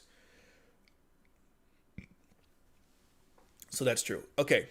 Oh, wait, I remember that video. It wasn't that good. Yeah, the R1 wasn't that good. R2 was a little better because there were more problems with that video, so DX had more stuff to work with. But R1, my God. He got some stuff wrong in that video, and that was why I didn't like it. It was one thing to, like, okay, if there are legit problems with a show, bring them up. That's fine. I don't care. But if you're going to misrepresent the plot to convey a point or to prove a point that's wrong, that's where I get a little angry when it comes to critique like that. The fanser was very mild, though. I mean, yes, if you take 5 and 12 out of the equation, it is. But every time you got women in nightmare frames, you're going to see angles. Anytime Kallen's on screen, you're going to see angles, even if it's not 5 or 12. So I'm sure, like, in the grand scheme of all the scenes of Code Geass, the fan service probably takes, like, a small amount. But still, I didn't really like it. Counterpoint, I like boobs. Yep. Hey, look, that's fine. A lot of people do. That's why I said, like, this is a personal preference thing. It doesn't mean it's bad. I personally didn't like it. Doesn't affect the story, the plot, though. Yep, exactly. I just didn't like the filler. Yeah, the filler was just, God, the filler. Man, like I said with Kallen, we could have learned more about her and her mother and maybe about her family, get some nice resolution for them, but instead we have to learn about the seduction club. Thank you, Millie. Cornelia R2's outfit makes no sense, plus why was Cecile wearing a dress when being Zero? I think it was for negotiation purposes, or to look presentable to him. I don't know. Like, I think, didn't Alicia was like, is there a reason why you're wearing that? And Steele's like, oh, I'm sorry. I'm like, well, they never really explained. That's why I assumed that was. Filler bad fan service good. Yeah. I again, this is a preference thing. This is just me venting about it. I know most people don't agree, and that's totally cool. It's fine by me. They would have been overboard in some fight scenes. Fine with the soul, though? I'm not sure what you mean by that. Yeah, some of the fight scenes were like, again, like you're seeing certain angles. I'm just like, why? I see a bit of fun. Doesn't bother me either way. Totally fine. Like that one. They should have taken advantage of the episodes to explain or develop some more time. Yeah, not to show some titty. Agreed. They were literally filling up the time. The school fan service part was uncomfortable, though. A bit, I mean. I have to leave now. See ya. Alright, thanks, Larry King, for stopping by. I appreciate it. Okay, so yeah, the fan service part in the school was very uncomfortable for me. If you're a younger guy watching the show, or a gal, I don't really care which, you probably were okay with it. But for me, it was like, Not my thing. Oh, slice of life. Thank you. I was like, what's soul? There's so many acronyms. I apologize. Slice of life. Yeah. Okay. That's cool. We don't have to go further to this topic. I just wanted to bring it up because I know that God dang it, freaking man, my stream keeps like dying on me. It's so frustrating. Anyways, yeah, that's about the fan service. It was there. It was unnecessary. Does it ruin the show? No. Did I eventually get over it? Yes. I don't know. Like some of those scenes were just didn't really do certain characters. It didn't really. It wasn't too kind to certain characters. But anyways, that's all I gotta say about that. We'll move on to the next topic. There's not much else to say about the fan service. You like it or you don't. And that's really what it comes down to. It could have done a little less of it though.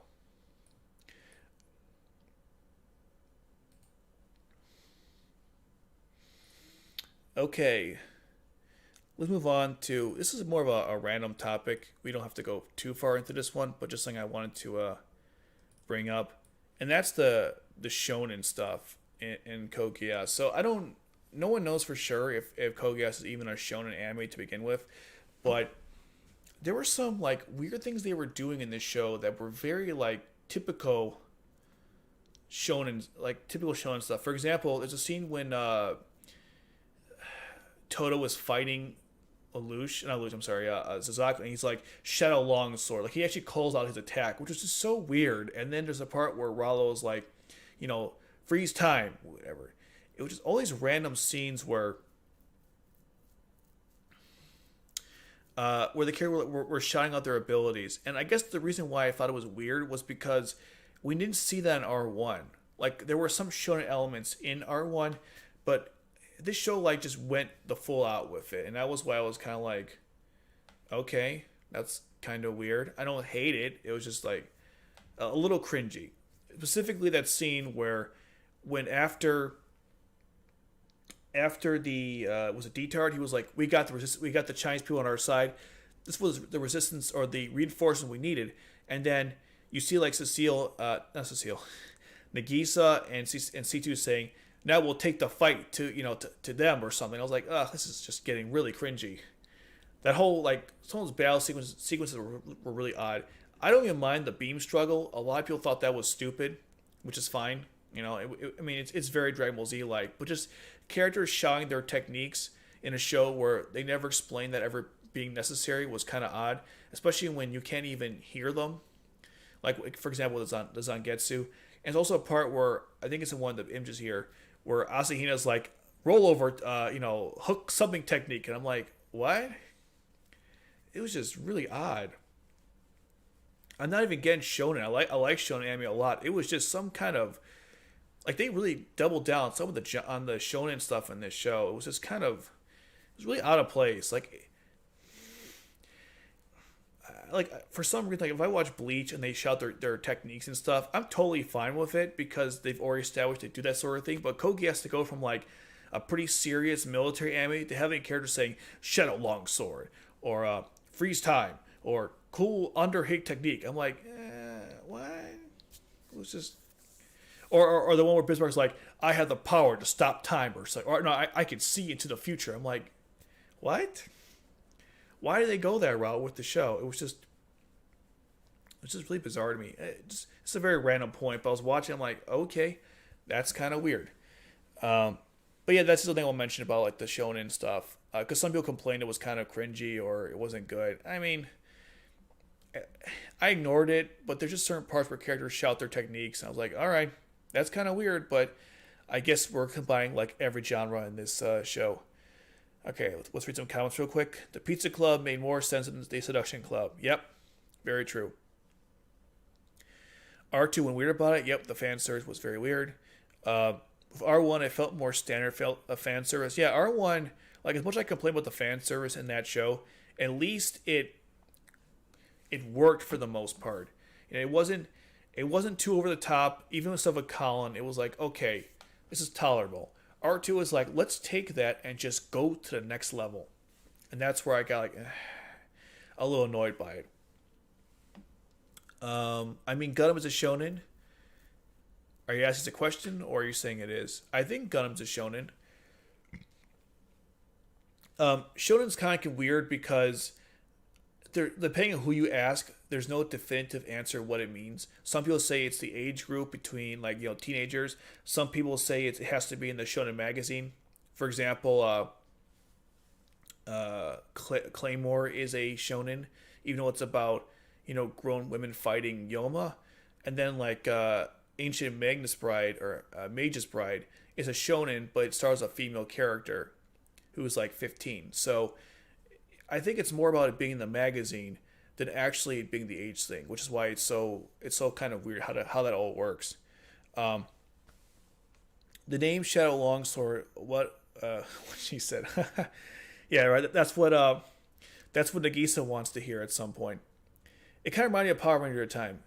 That's actually a really good way to think about it because they also wear like these like colored suits, like the yellow, the red. That's actually not a bad way to think about it. Zawardo, yes, Zawardo. That was that was Rolo's power.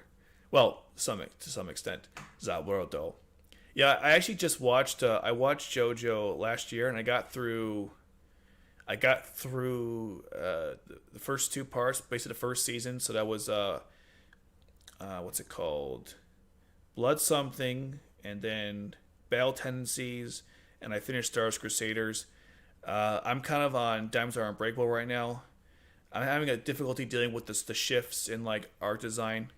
I was so used to like the big muscular guys, and now Diamond Unbreakable is a little bit more toned down. But anyway, that's we're not here to talk about JoJo, but just since you brought it up, I actually am kind of going through that show as well.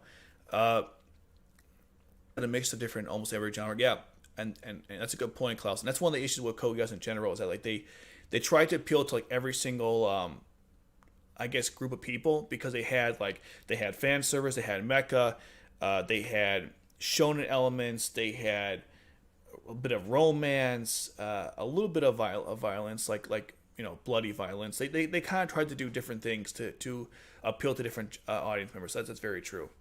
Cringy but tolerable. Yep, that's a good way to put it. Like Evangelion, 3X Eyes, Macross Plus. Yeah, those also too. Macross had like I've never seen Plus, but I watched the original. And they had like a bit of romance, a bit of mecha, even music. Like music was a big part of that show too. And of course, transforming like planes into robots, and of course, like the ship itself, which was really cool. How like it was a living area, but it also turned into like an actual fighting thing, and like it transformed. And not to go too far into this, but I liked how when the Macross when it actually transformed the ship, it was a big deal. Like you had to get out of certain parts of the ship or you would have died. The way it was, the way it worked. I always loved that aspect to it. Like it was a big deal when it transformed. Anyways, if we're going to use manga counterparts, Code Geass is shoujo. Yes, good point, Klaus. And if you look up the Code Geass manga, it was released in the shoujo magazine. So I have no idea how they figured this out. Yeah, Phantom Blood, that's what it was. Golden wins best art. Okay, I'll definitely check that out. I'm going through Diamonds Are Unbreakable right now.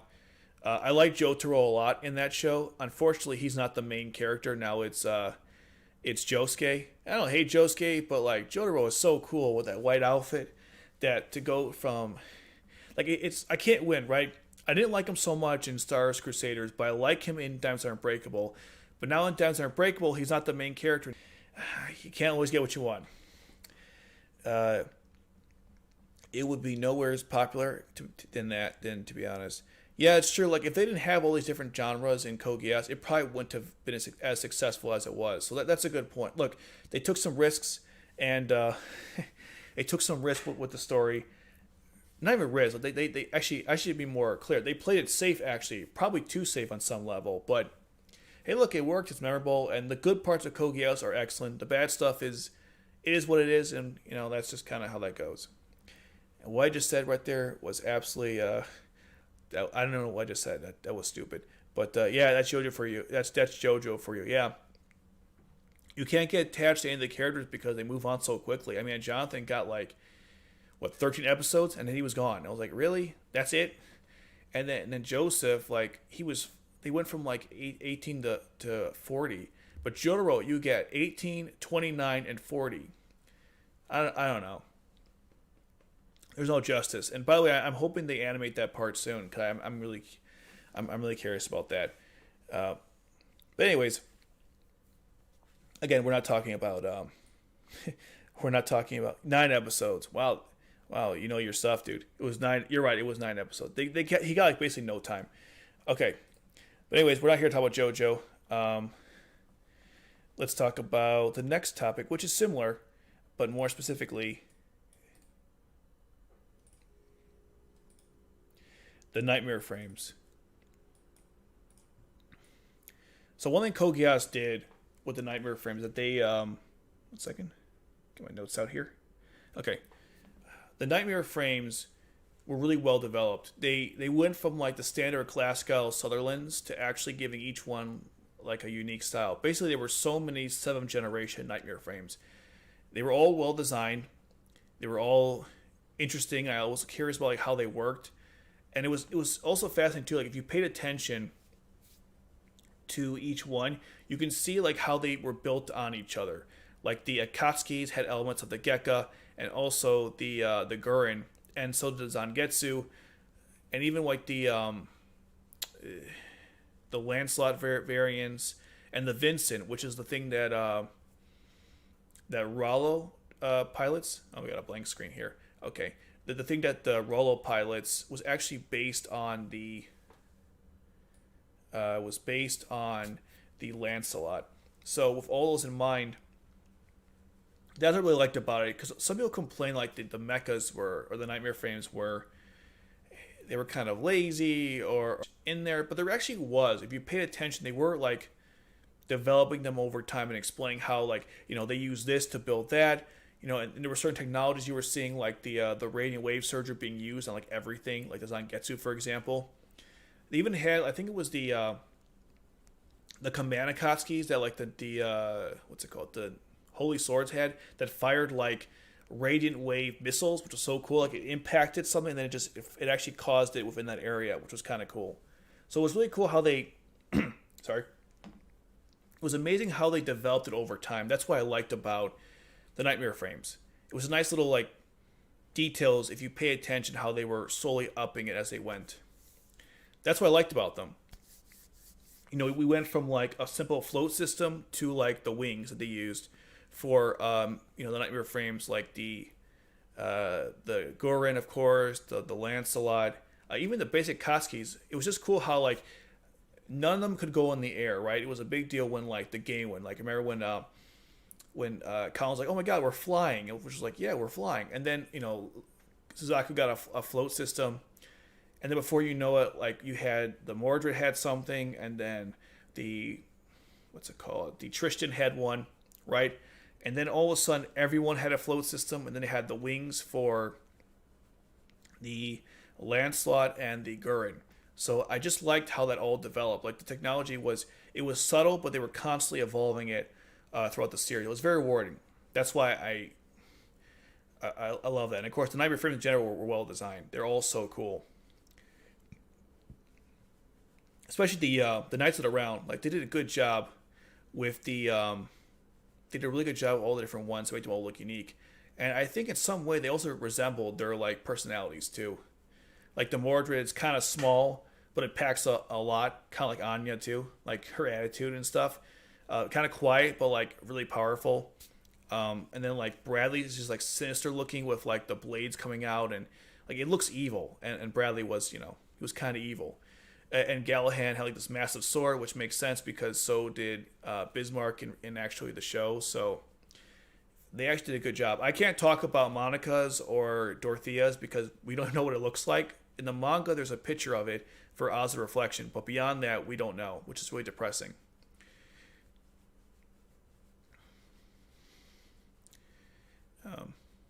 Yeah, and then something I was pointing out here, I was just reading this, like Klaus Fake said they also looked great, and visually rarely did they look cheap and under detailed. Yeah, and that's something else too. Like I don't want to like attack other anime right now, but there's a lot of shows that kind of took what Code Geass did and doubled down on it, One of those was Guilty Crown. In fact, some people complained it was a clone.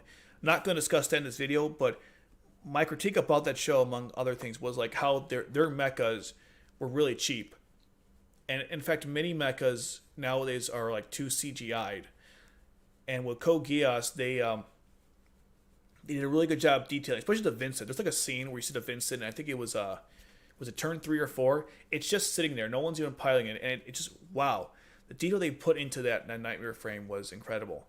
And we see them fighting and stuff, like the different damage they take and the interactions. Like they did such a good job with these design. I mean, I know I'm like kind of gushing over here, but like my God, they were an absolute treat. And the weapons and the use of all the different stuff was so cool. And especially the Albion and the Satan 8 elements. When they went to town, my God, when Kallen killed everybody, I know like some people like complain about how that was contrived or over P or whatever. I don't care, okay? That was awesome. She killed all those nightmare frames just to rescue Lelouch. That was, my God, that was awesome. And then when Suzaku killed everyone in the Knights Are Around, man, that was great. It's like, who's coming? Just one interceptor. Yeah, that's all you need, just one. And he just wiped them all out. It was so cool. Man, so cool. All right, let's read some comments real quick. All right. Wouldn't be surprised if Geass comes from some aliens. Well, if you remember in Akito the Exiled, the collective consciousness, I believe, may not be alien, but it's some being that could be an alien who gave us Geass. So that's very possible. I never really liked the Buride or Sutherland. Well, they were kind of basic. It was more like a simple, mass-produced nightmare frame. And obviously, if it's mass-produced, it can't look nice and specialized. Like the Akatsuki's, by the way, the white ones, those were also mass-produced. So you can definitely see, like, even... excuse me. You can even see, like, with the mass-produced ones, they got better at it. But if you're going to make a lot of them, you shouldn't expect them to look like, freaking amazing.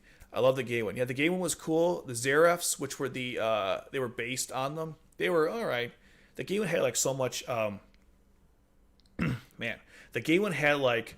certain how do I put this? It was too small. That's the problem. Like, the game was gigantic. The Zeros were just kind of tiny. I didn't really enjoy that too much. How were the Vincent, Lancelot, Zangetsu Gurren were dope? Yeah. Oh, they were. I remember Gabe was complaining about this in his old R2 review. Yeah, I actually watched that recently because I was just curious what his thoughts were, and he made a complaint, and I was going to bring this up a little later, but I must have bring this up now. There was people complained there was a scene where Lelouch, he unveiled like the Shinkiro to save everybody in the Chinese conflict, and people acted like it was he just pulled it out of his butt. Right? There was no setup for it. It just kind of happened. But let me show you something real quick here. Let me show you something. So this is episode 9. I got a bunch of images. If you look here, hold on. This is right after they got on the island, by the way, that the one that holds 1 million people. They got a bunch of nightmare frames, right? And if you watch very carefully, look at this. If you look carefully, what's that? That is the Shinkiro. So, yeah, they definitely were bringing up this nightmare frame. Oh, my face is covering it. That's lame. But yeah, that was Shinkiro. And if you also watch the episode, I believe it was Rakshata said, like, yeah, we took parts of the Gaywin and we used it for the Shinkiro and also the Ikaruga. So, if you actually watch the show, they were setting it up for the whole time. Like, when Lelouch used it, it was like, yeah, they set it up. So, I don't know why that was a complaint. A lot of people really hated his bud. He was saving it for the right moment. You don't want to play your hand out at, like, you don't want to play your card all at once, right? This is kind of random, but there was a complaint about Lord of the Rings, Return of the King. I know, really random segue, but in that movie, in that movie, people complained like, okay, why didn't Sauron send all the orcs to Minas Tirith? If you're familiar with the film, and I was thinking, if he had sent all of his orcs to Minas Tirith, they would have been killed by the army of the dead. That would have made no sense. If they all were killed by the army of the dead, then they would have, then Mordor would have been empty for them to go in there and like do whatever they want. That makes no sense. You never want to play play all your cards at once. Lelouch was saving it for the right moment. again, it's like, oh, don't worry, I'm fine, don't worry about it. That's like more of a, the thing is, I'm not used to like talking for like 2 or 3 hours at one time. I think in the future I'll probably bring some water. But anyways, the point I'm trying to make is that you want to play your cards at the right time.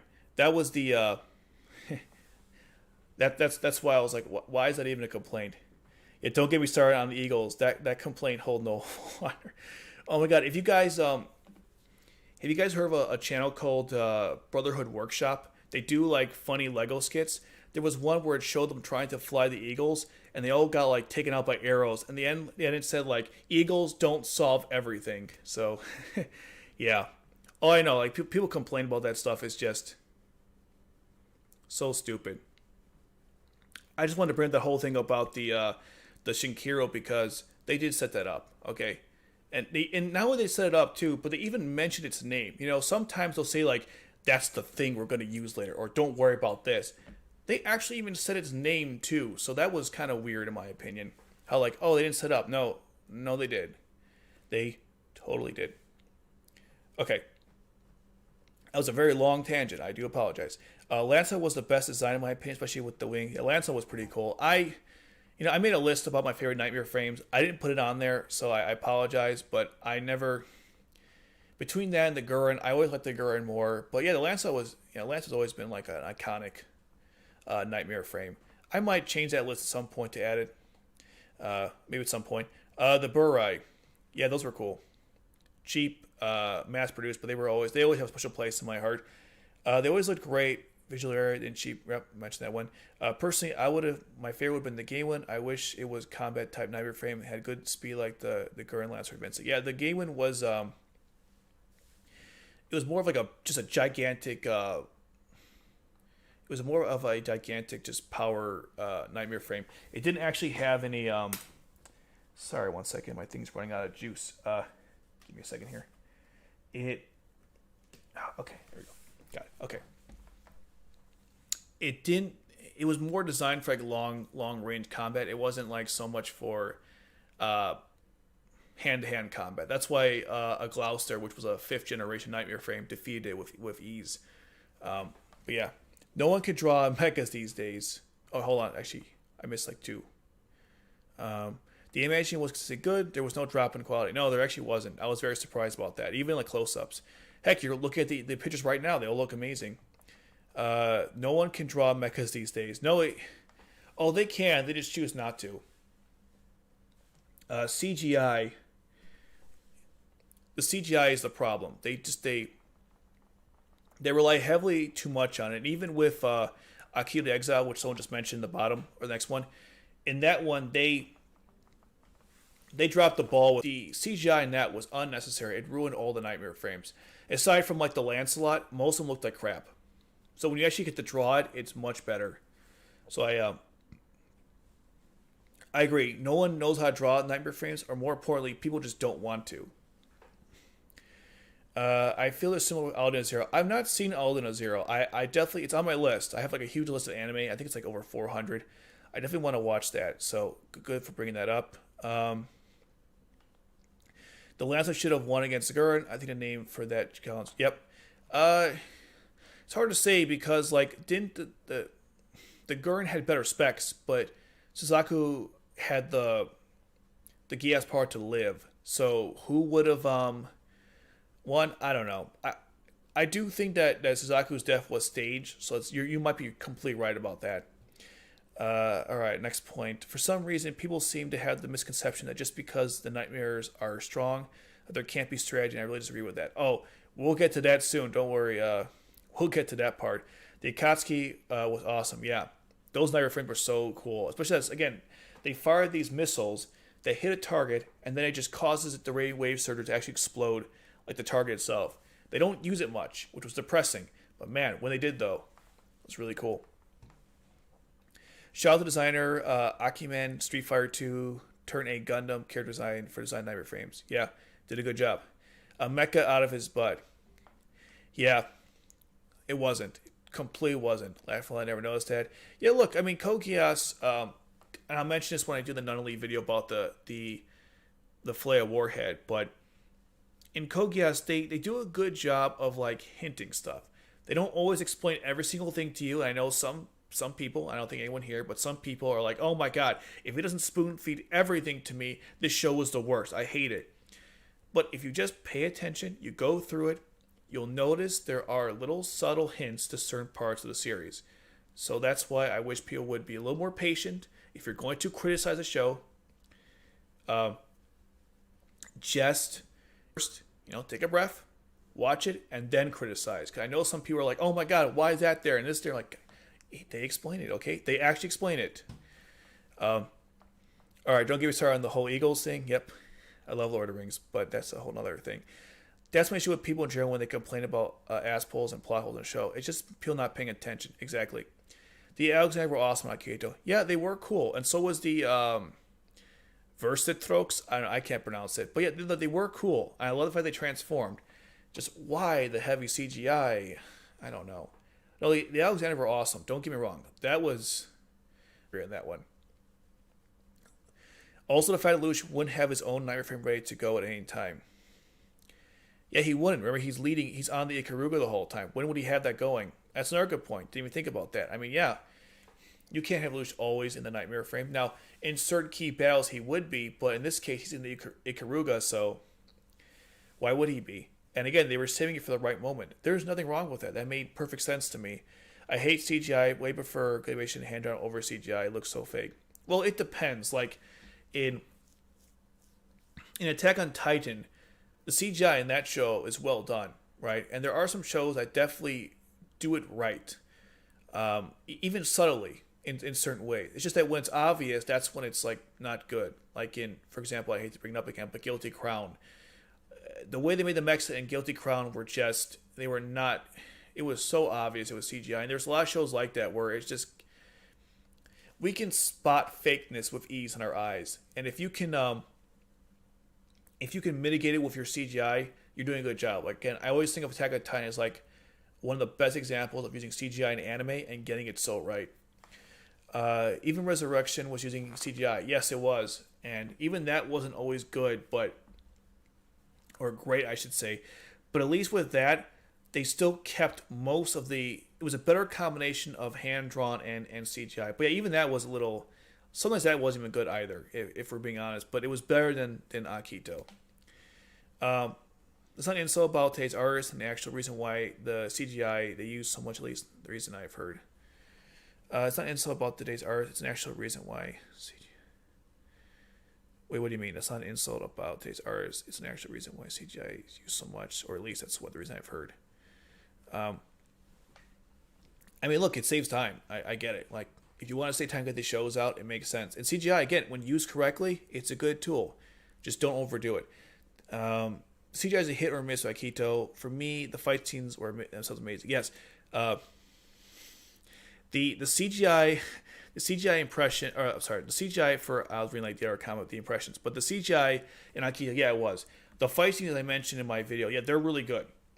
So sometimes it's like Michael Bay, you can't understand everything, but for the most part, it's well done. Like, insane action. Like, you couldn't dream to get that kind of fighting in either R1 or R2, because like the way the Alexanders, like, they spin around, what are they called? The ones at the Holy Order of Michael.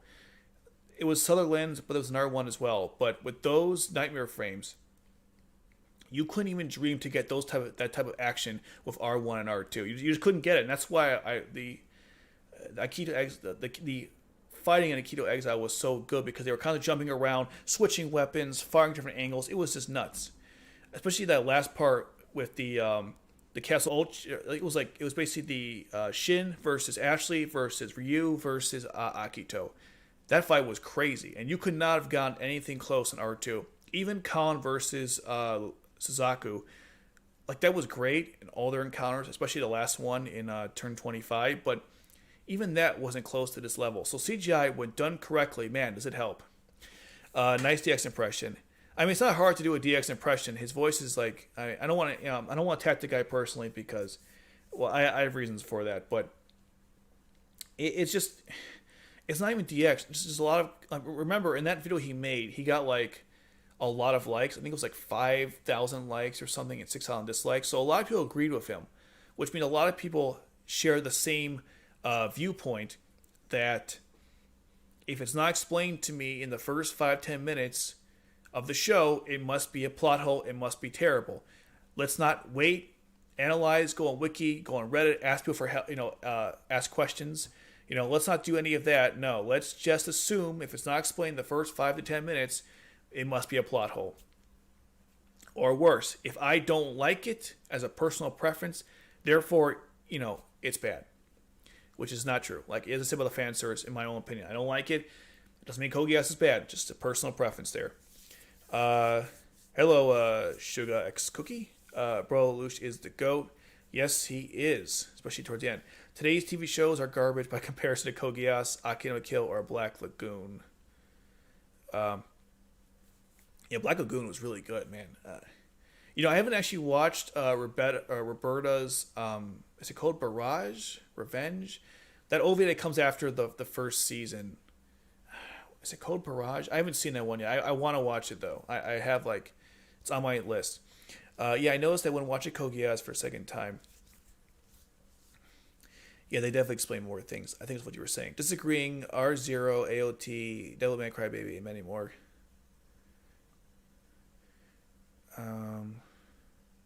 Wait, Chase, are you saying that AOT, Devilman Crybaby, Musoko Tensei, are you saying those are good use of CGI or bad use? I think I haven't seen Devilman Crybaby, but the other ones I think are pretty good. Feel free to let me know. I noticed C2 was there when Suzaku and Lelouch were 10 years old, and you can see her seeing. You can see her pulling them up. Yeah. 1 second. Plot hole nowadays equals lack of patience or explanation. Yeah, pretty much. Yeah. Now, the thing I like that point about the 10 years old thing with C2, because in my my fact about C2, I didn't notice that the show actually started with C2 and it ended with C2. It was a really nice, nice attention to detail because she starts the story with her face and we see it at the end. So that was a well done part about R2. Again, you had to pay attention because you could miss that easily. That C2 was the first person we see. You got to watch Devilman Crybaby. Yeah, look, it's on the list, man. There is so much stuff. The problem with anime is that, and I don't want to go on too much of a rant here, but there are so many new animes coming out every single year in season. Or per season, I should say, that if you fall behind even 1 year, it's like everything. There's 200 come out. I did an article a couple years ago about the, I think it was modern anime versus classic, and I mentioned how back in the day they used to make more episodes per show, but they made less shows. Now they make less episodes per show, but they make more shows. So you're getting a lot more content every single year, and it's so easy to fall behind. I'll give you some perspective. I'm finally watching, I finally watched VOD Evergarden for the first time this year.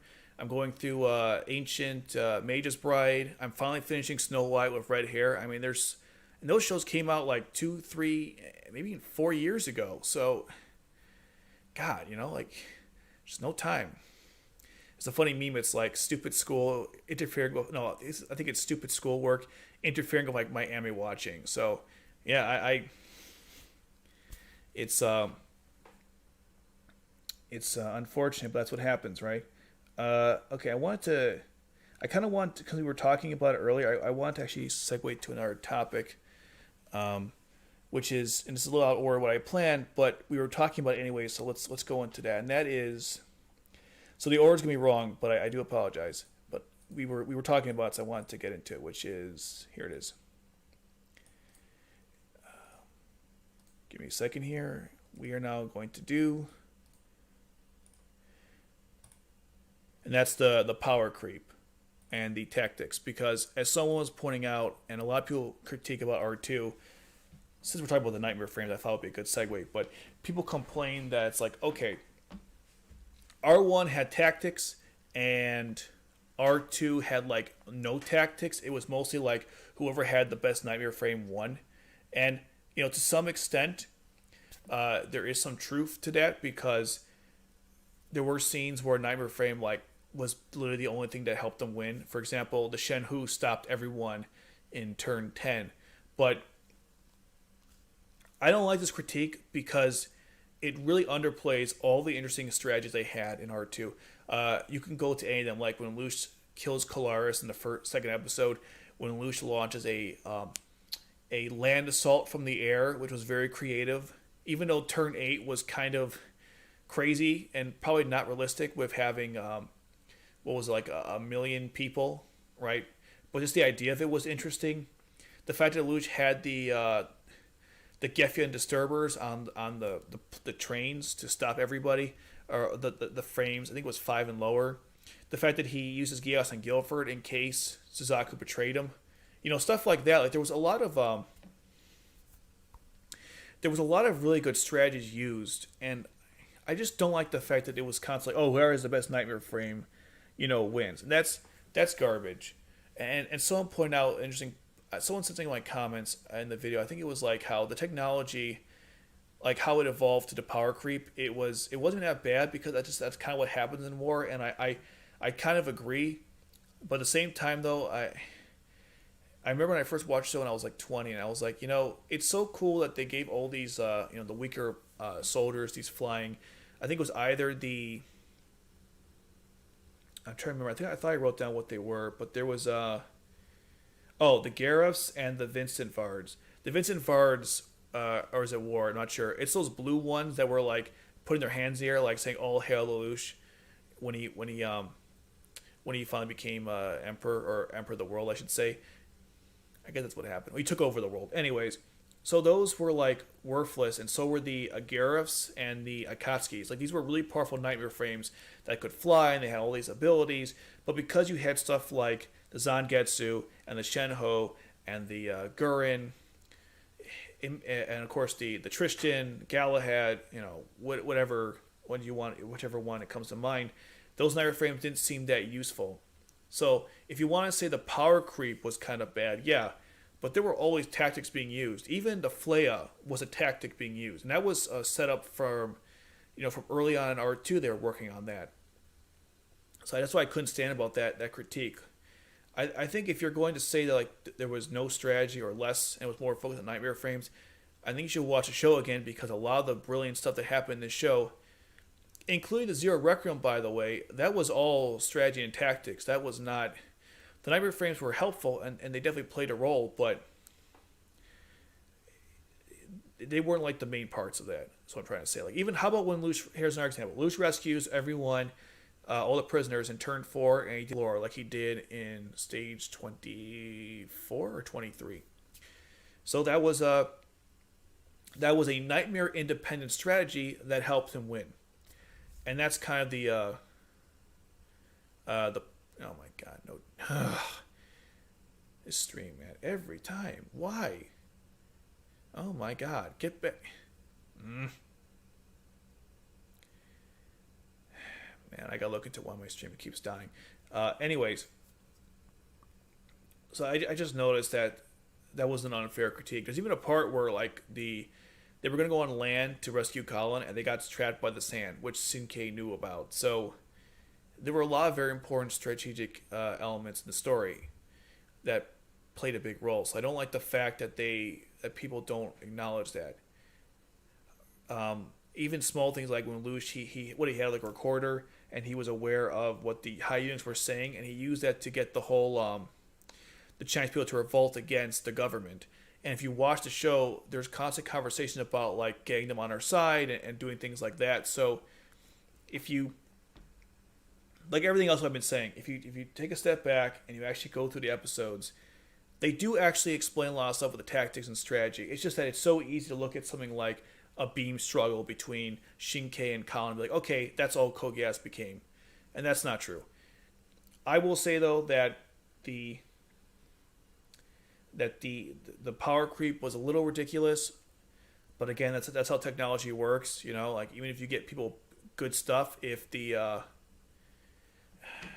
majority, or if there's better stuff out there, then that's what's going to happen. So, I mean, we could look at like, every scene, or not every scene, but every major part of the story to see where the tactics were used. Now, in some cases, like the situation with the Chinese Federation, fighting against Shinkei was a little confusing to me. But even that was interesting. How they took Tianzi prisoner. They made it to the Ikaruga. Then they fought against Shinkei. Probably shouldn't have, but they did anyways. And the high eunuchs in the Chinese Federation. Eventually, they become friends with the Shinkei, and they team up, and that was a good relationship because it helped them out when retaking Japan. And of course, the UFN, right? All that. There's a lot going on with the show, and to put it back to simply who got the best 9-year frame wins. Code Geass was way more than that. Way more than that. Even in R2. I think that was a very simplistic way to put it. All right, let's take a look at some comments here. Okay, my biggest issue with DX video is that he was basically character flaws equals bad writing. Also, it clears that guy doesn't like anime. He straight up hate most anime he watched. Yeah, I remember, I think it was Anime Uproar. He talked about how, I don't know if it was him specifically, but they had a little podcast, and someone was saying, like, these are typical anime stuff. If you don't like this, you probably don't like most anime, which is probably fair for DX's point of view. But yeah, he was like, man, this character does something I don't like. Like, there was a scene he criticized Kallen for when she went to go save Lelouch in the Geffen Disturber in stage, I want to say 17. And in that scene, or maybe it was 18. It was one of those. But anyways, when he went to go do that, he was like, why did he do that? Why did she do that? She was going to get caught on the Geffen Disturber. Yeah, she was acting emotionally. People do that when the people they care about are in trouble. It happens all the time. Stuff like that.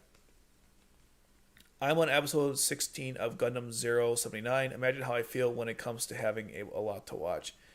Well, Gundam in general has like so much content. Like I started watching Double O, and that's been pretty good.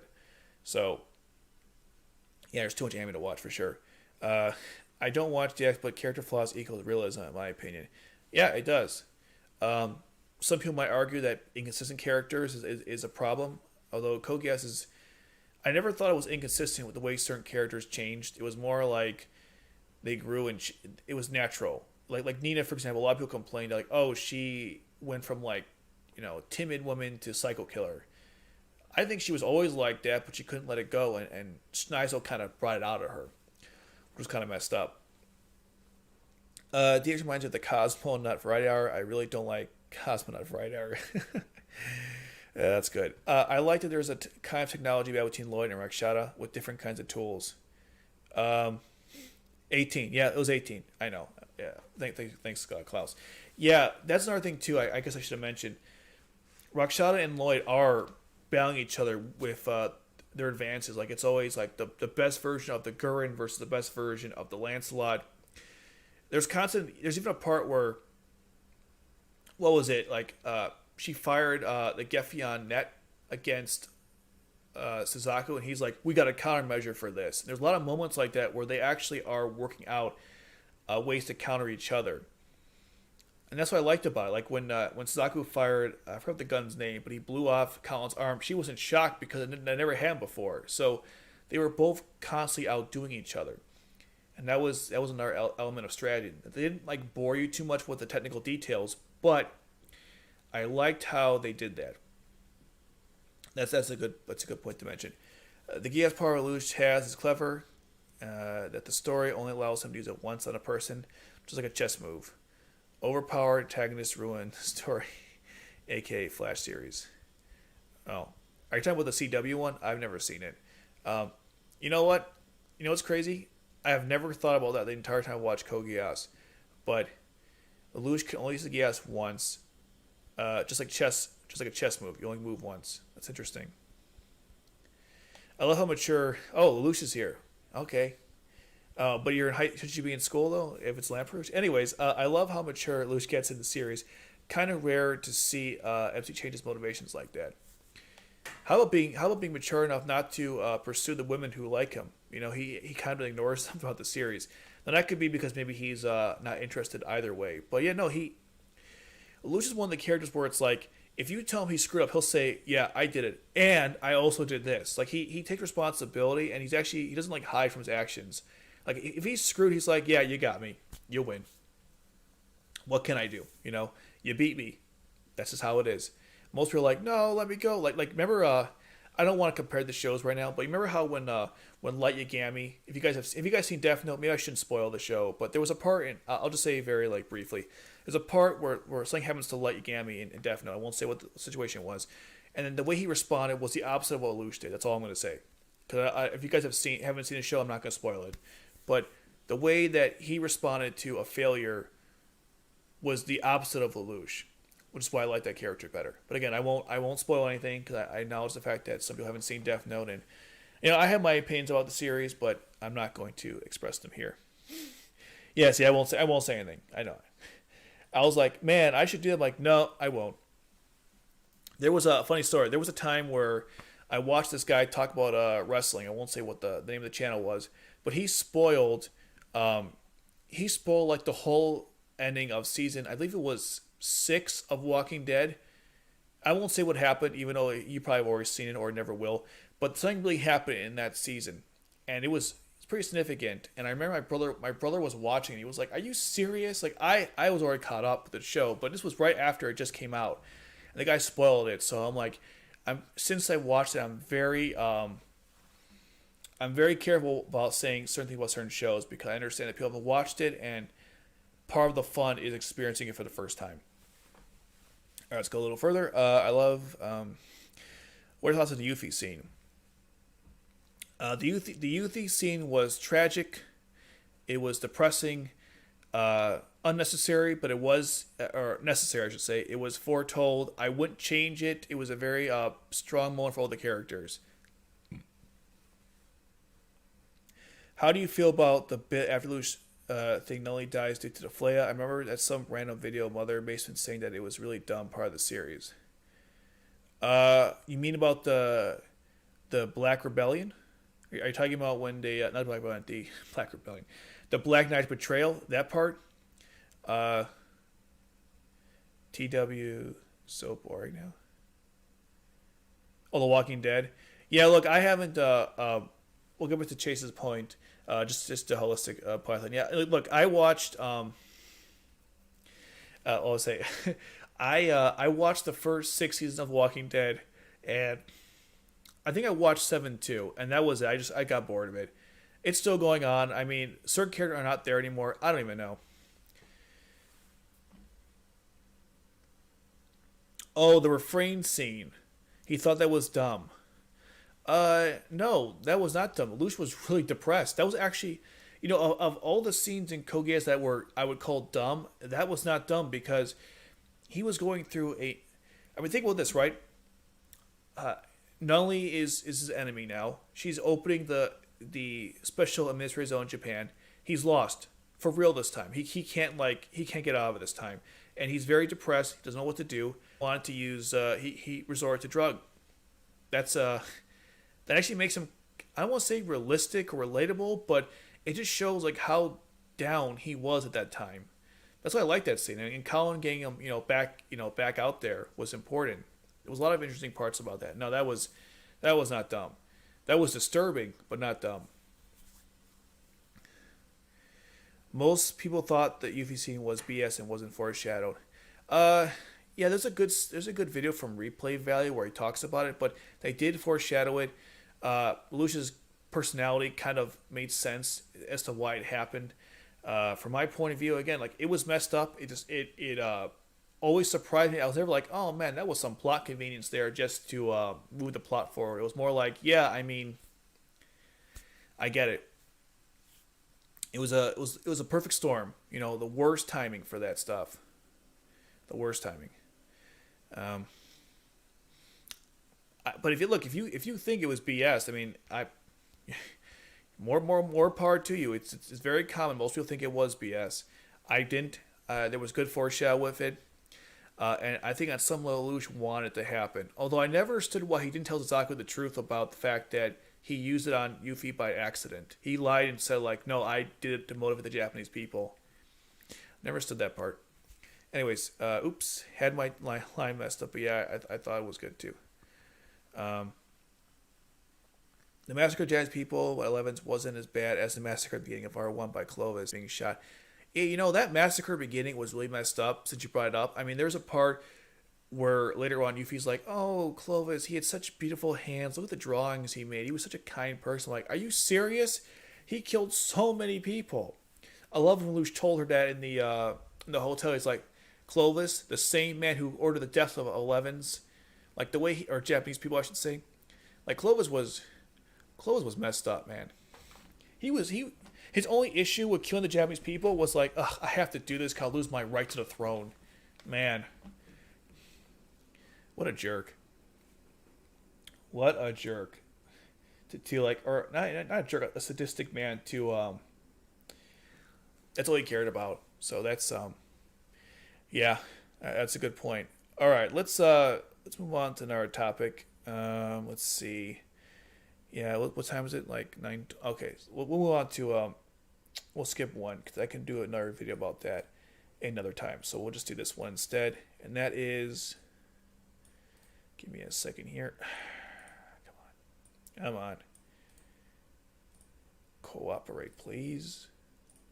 I'm working on the scenes, by the way, with OBS, so in the future streams are going to be more professional, I hope. And I hope to also figure out why my stream keeps dying every 5 minutes, because it really shouldn't be.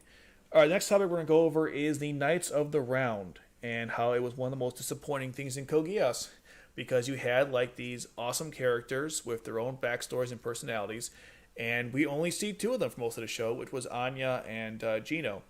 We don't see much of Bismarck and Bradley until the end. We see almost nothing of Nodded, I think that's her name, Dorothea, and really not even relevant. I don't even count Suzaku because we see him all the time before he was a Knight of the Round member. So, the way I look at it, it was just like, there was so much said with these characters, but we don't see half of them at all. Like when you see Dorothea in a show getting killed by Suzaku, that's the only scene of her in the entire anime. There's even a part where they all meet him for the first time, and she's not there. And to add insult to injury, I'm going to mention this, by the way, in the when I did a review for the recap films, but they actually have a new scene where you see all the Knights of the Rounds welcoming Suzaku in the second film, I believe, of the recap. You see Dorothea in that scene, right? But you don't even see her face. You see the backside of her head staring at Suzaku as he walks in. That's how much respect they had to that character. And that was the problem I had. It was like, if you're gonna have so many of these, I hate it when like you set up all these really cool characters in theory, but we don't see much of them. I just don't know why Anya and Gino got so much time, especially with like Anya. No offense to her, like I don't hate the character, but there wasn't a whole lot besides the fact that she had memory issues. Like she was pretty quiet. She liked to document things in her I guess her phone. I don't know what the hell it is, like a Palm Pilot. I don't know, but she photographed people, and that's all that was her character. Gino is probably Gino is a really cool character, actually. I'm glad they spent a lot of time with him. He's probably my favorite Knight of the Round member, which isn't saying much because a lot of them are just underdeveloped. But Gino was really cool. Like, I mean, besides his style, his Nightmare, the Tristan Divider, on the Tristan, of course, and he's a cool character. And I think his grandfather is in Reign of Darkness, so really cool lineage. That character was just, he was awesome. And people don't like this, but I think he would have made a good, good pair. I know that people don't like that because there wasn't much chemistry, but if they developed it more, it could have been something. Now, I know in the beginning of what film was it? Resurrection film, you see them together, and I was like, is something, brewing between these characters, but it doesn't really lead to anything. But that would have been kind of nice. Now, with the other Knights of the Round, you had, like, so I said, Anya and Gino got the most time. And then you had Bismarck and Bradley. And the problem with these two characters is that, like, Bradley was basically just a psycho. That was it. He just liked to kill people. That's it. He had no code of honor or anything. He was just a guy who just wanted to, kill people. That was it. He thought it was great you can kill people in the battlefield. He always said, like, what do you honor most, or what do you value most, which is your life. But the problem is, he's supposed to be this crazy psychopath killer, but he has no rules or morals or anything. He's just kind of, I hate to say this, but he reminds me of those characters in shonen anime where, like, I'll give you an example. I just finished D Gray Man. If you guys haven't seen D Gray Man, by the way, I totally recommend it. It's really good. But anyway, the D Gray Man, there's a character. I don't remember his name, but I guess maybe we should go a little back here. So there's these exorcists, and they fight these Akuma, which are basically, it's people who want to bring back their loved ones with the Millennium Earl, but the Millennium Earl tricks them, and the thing that comes back to life is an Akuma, and it eats the person, takes over their body, and they have to fight them. Anyways, there's one character as one part of the Exorcist from a different order, a different branch. I'm not sure which one it was, but he was a crazy psycho guy.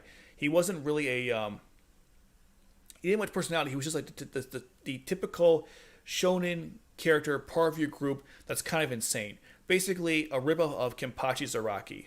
That type of thing. Like Kenpachi is a good example of having a character who's kind of crazy and psycho, but he has rules and things he stands by. Bradley doesn't have any of those. If you watch, I recently watched and read actually the No Country for Old Men. I'm not sure if you guys have seen that movie or read the book, but Anton Chigurh, even though the guy was out of his mind and a psychopath, he had certain rules and things he followed, even though they didn't make any sense. Bradley didn't have any of that. He was just a shallow psycho killer. They didn't do much with him, and when you underdevelop a character like that, it's hard for me to give a darn when they die. I just don't care. And that's the same thing when it comes to Monica, Nodded, and Dorothea.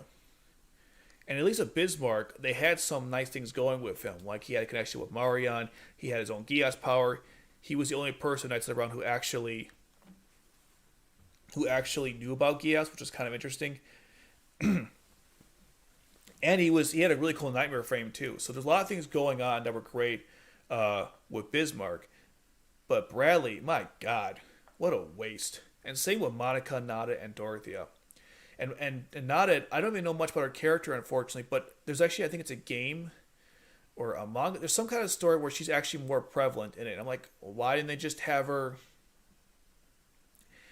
I just don't know. I mean, like, did we really have to have the Seduction Club in exchange for more time with the Knights of the Round? That's my only complaint about it. Like, I mean, they were cool and they were formidable when they appeared. Business was about to pick up, as JR would say. But beyond that, they were wasted. They were probably one of the biggest casualties of having a short story. There was a lot to do with them. There was a whole culture behind them.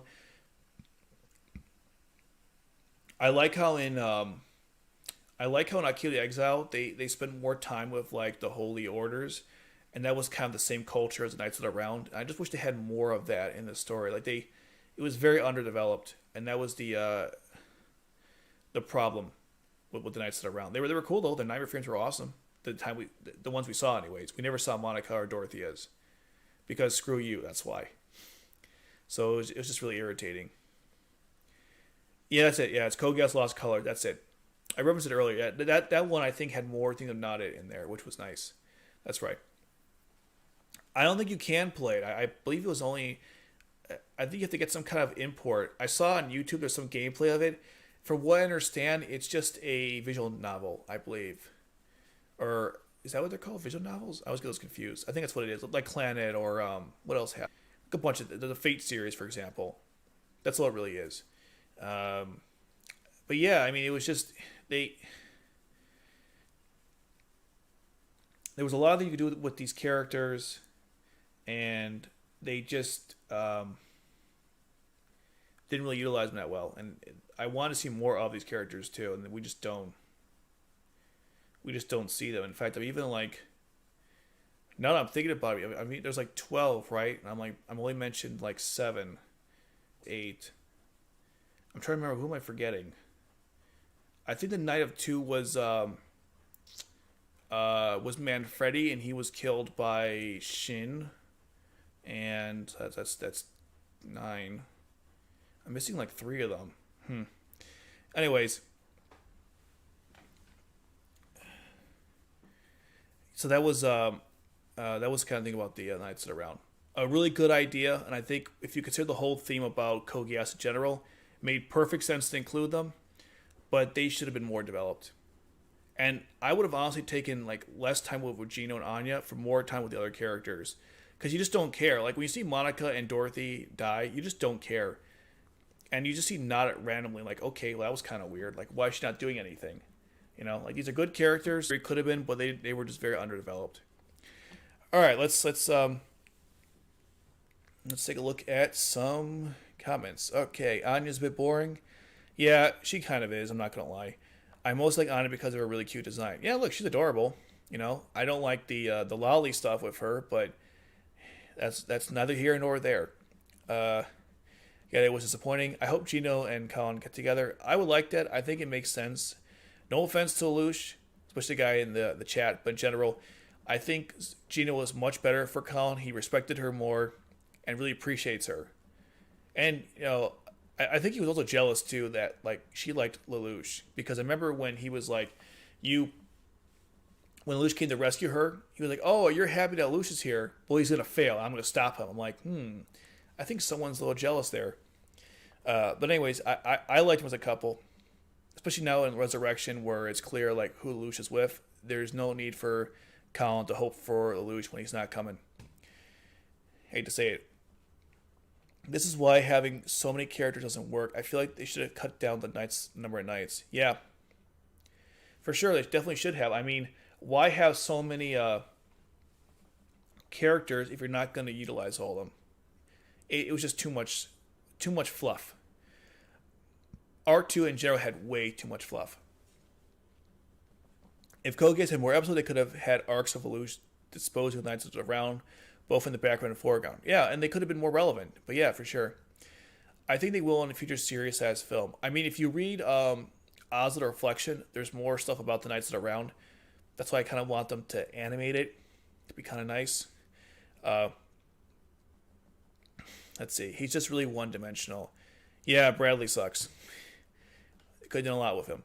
Anya had connection with Marion due to the Geass effect on her. Yeah, she did. That's true. Look, there was some depth to her character. I was just kind of like bored after a while. Bradley kind of reminds me of the helicopter gunner guy from Full Metal Jacket. That's funny. I would have liked to have seen more interaction with Zaku with the Knights of the Round. We only got a small glimpse in the first episode, I think. Yeah, it was mostly just him, Anya, and Gino. Like, there's even a scene in the new films where Bradley throws like a knife at him. I'm like, okay, like Vlad the Impaler, only like nothing else to him. So, yeah, we definitely need it. Code Geass Lost Colors, right? Okay. I played the first route of Lost Colors. That's the only translation available. Okay, yeah, it's a VN with some clunky nightmare battle.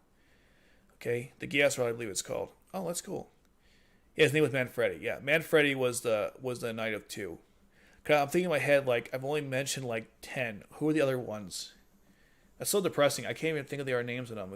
I know it's Anya, Gino, Bradley, Bismarck, Monica, not Dorothea, Manfredi, and then I'm just like, and Suzaku, of course. That's 10. Who the hell am I missing? Well, anyway, I know there's two other members I can't think of. Anyways, was in the middle of the Kallen route, but there's no translation, so now I'm pissed. I would be too. Also, in Lost Colors, there's more stuff with Naomi, so that's kind of nice. Akima got killed, did better blinking tag between the two groups. More character development with the back. I'll watch it then. It's on my list, I just haven't gotten to it. I hope someone makes a full translation. I agree. And how about let's fully translate Oz the Reflection? Like, why is it not fully translated? You can read Right Out of the Darkness, but no one's translated Oz the Reflection. Really depressing. I don't think we actually, in fact, all 12 seats may not have been filled at that time. Yeah, that's what I was saying, because Manfredi died in Akito Exile. I'm like, what? Who were the other ones? I just can't. I think you're right. I don't think they all were filled, because if they were, we would have seen all of them. No, the guy stopped doing it years ago. Oh yeah, there was I believe on was it Reddit? They had a thing about like the translation for it. Yeah, the guy did stop. That's right. The Night of Eight was in the manga. Must have been Oz the Reflection. And now that it was 9, right. I knew about her. Victoria, the Night of Eight. Okay. Yeah, I'm like I don't like I'm thinking of R2 specifically, but yeah, that's right. The other ones were in the manga. How messed up is that, huh? They ran out so much time, they had to use the manga to extend them. They could have just lessened it or made more episodes. If you saw some old promotion material, you could definitely tell the Knights were going to be bigger characters. Yeah, they should have been. I agree with you. No reason why they couldn't have been. They were very interesting characters, or they could have been anyways. No, for sure. Definitely not. Yeah. No, I completely agree. That was a depressing part. I remember maybe the chick with the gray hair. Well, Renya had Knights of the Round, but keep in mind that took place in 1860 something, so those were all gone by the time R2 starts. Like if you read Renya, there's like the Knight of One is like a gigantic monster, which was so weird. I don't even know what the heck that was. And there's like a girl who's the Knight of was it four or something, and that guy who fights Weinberg, who had like a cool armor. But yeah, Renya was definitely those were the past for sure. Uh, Code Geass was supposed to be longer. I think it was. Yeah, it definitely seemed like it. In fact, in manga there was a night of 13. Oh god, there were 13. And look at that. The topic was supposed to be 13 as well. It was supposed to be 12, but I kept it 13. Yeah, I mean, God, can you imagine that for 13 nights? Oh my God. We didn't have enough for the current amount. Now we want to have more. Yeah, that would have been awful. Okay, let's go on to let's go. I want to just discuss one other thing. Let's see if I found it. Where the hell was it? Oh, I didn't even list it. Oh man. Okay, that's fine. I'll type it in manually. It's cool. Barbaros. Are you talking about was that the guy in Reign of the Darkness? I don't remember if that was the guy or not. Cancel. I think that's the one you're talking about, right? He was the one that Weinberg fought, if I'm not mistaken. Let's see. Hopefully this doesn't. Let's see. Hopefully this doesn't do anything. Apologies for the typing sounds. I thought I had this one written out. I'm a little annoyed. Okay, and we'll just say. I guess we'll say 19 or something.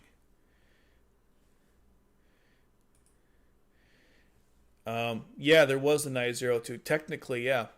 All right, so I wanted to briefly talk about this because this was a very this might even be a video at some point.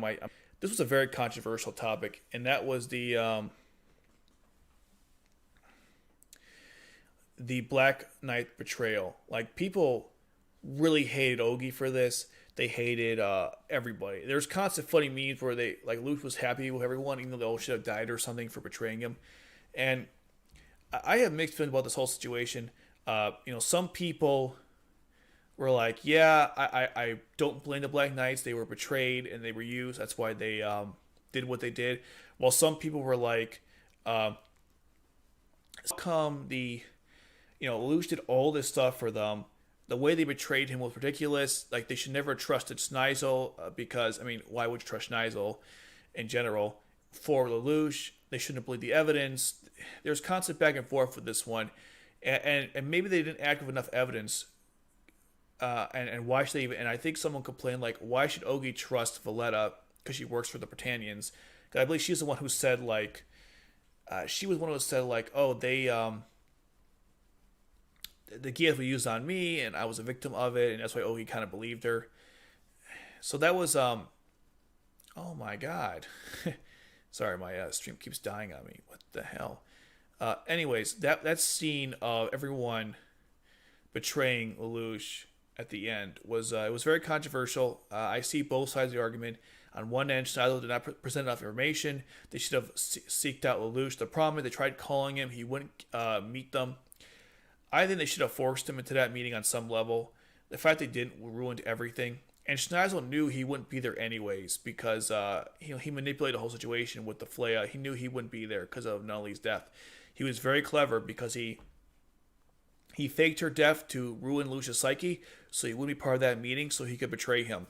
So Schneizel like totally defeated Lelouch. It was incredible, actually. His whole strategy to stop him was incredible, which I respect him for that. But should the Black Knights have taken the little information and betrayed him? It's hard to say. Especially Ogi was really pissed off because Ogi, like, think of Ogi's perspective, right? He defended Lelouch in turn, I believe it was 5, when like Chiba was like, "How come you betrayed us?" And Toto was like, "Yeah, well, Toto's like, it doesn't matter. He was trying to help us out." And Ogi's like, "Yeah, I put my faith in Zero." And one guy was like, "Yeah, but he was going to replace you." So Ogi was like really devastated by what Lelouch did to him. So I understand why he reacted the way he did. At the same time, though, as Colin said, think about where Lelouch got us, the results. If he wasn't with us, we never gotten this far. So it's like, was that really the right thing to do? It's hard to say. Maybe they overreacted. Ultimately, Lelouch didn't even defend himself. He's like, "Yeah, I betrayed all of you. It's fine. You can just kill me now. It's okay. Not least that I have no right. I have no reason to live anyways." I think Schneizel was counting on that as well. Like, he broke him. He broke him mentally. So, excuse me. He broke him mentally. So when he did this technique, or when he betrayed him, Lelouch wouldn't even fight back. So Schneizel really spun the game in his way, or manipulated the game in his direction. Yeah. So that was I even think about this. There's a scene in the third Lelouch the Resurrection. There's a part where Ogi tells Lelouch, "You can kill me or else kill myself," or something. And I was like, should Ogi have apologized for that? I mean, he only acted with the knowledge he knew, and he wasn't even intentionally wrong. Lelouch did betray him. I feel like his reaction to his betrayal was kind of odd to me. I'm not sure if you guys remember that scene in the third film, the fourth film.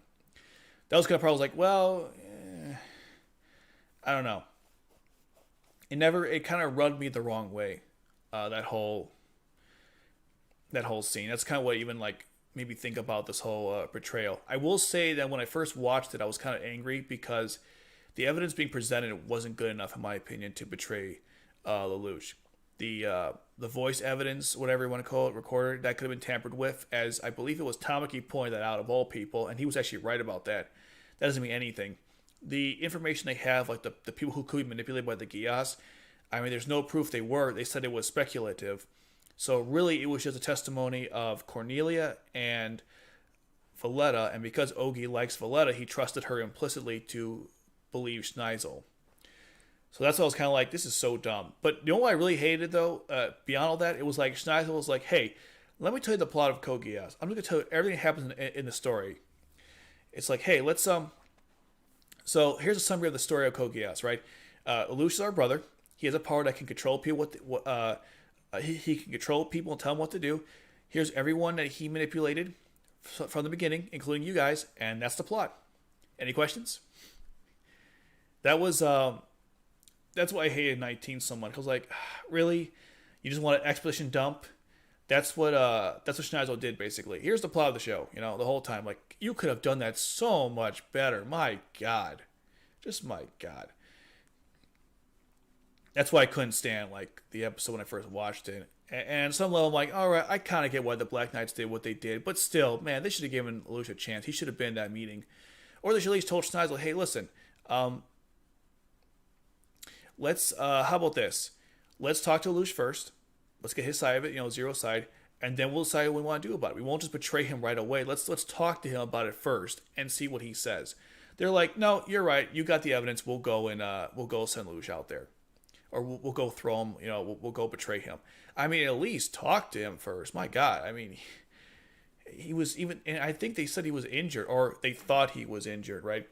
So they didn't even get a chance for him to defend himself. That was the other part that was kind of frustrating. It was like, okay, so if you really strongly about this, at least talk to the guy first, and don't point guns at him. So stupid. All right, so that was kind of my thoughts on it. Let's go to some comments really quickly. All right, we got a lot here. All right. First of all, it was supposed to be for the episode, but they cut it down because the creator thought the show was gonna be trash hell, and the show was supposed to be an end in S1. Oh, that's interesting. Didn't know that. 50 for each season. Yeah, I really don't think the hate for each season could be. I really don't get the hate for the scene. I mean, I kind of do, but it's not for the reason that most people say. I would kill for that. I would like more Code Geass content. Yes. Why did everyone want to kill Lelouch when they found out he was Zero? I never understood that. Yeah, that was kind of odd. I get that they want to arrest him, give him up to Schneizel, but to kill him. In fact, if you really think about it, it didn't make sense because they were saying like, okay, we're gonna give him up. Okay, that's fine. How did give him up turn to we're gonna kill him? How did one lead to the other? I thought they were gonna give him the Schneizel, he would take him in, and that would be the end of it. Remember in the episode before, or 17, Schneizel was like, yeah, we're going to take you prisoner. I'll talk to Charles. We'll figure this out, right? Everything will be great. Here it's like, no, we'll just kill him. Handing him off and killing him are not the same thing. So that was kind of weird. I totally agree with you. I hate them for doing that because on what Lelouch is a former Prince of Britannia and has supernatural control others, but they don't understand they wouldn't be alive if it wasn't for him.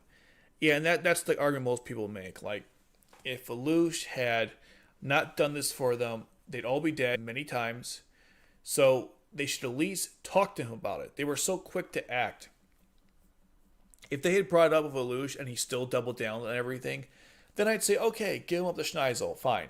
They don't even talk to him about it. That's the problem. They acted way too impulsively. There was no reason to act this fast. Now, if Schneizel said, listen, I got a F.L.E.I.J.A warhead on my ship. If you don't give me an answer in the next 10 minutes, we're going to launch and kill you guys. Okay, that makes sense. But they never really give that kind of urgency in the scene. They don't explain like why they had to decide right now at this moment how to handle Lelouch.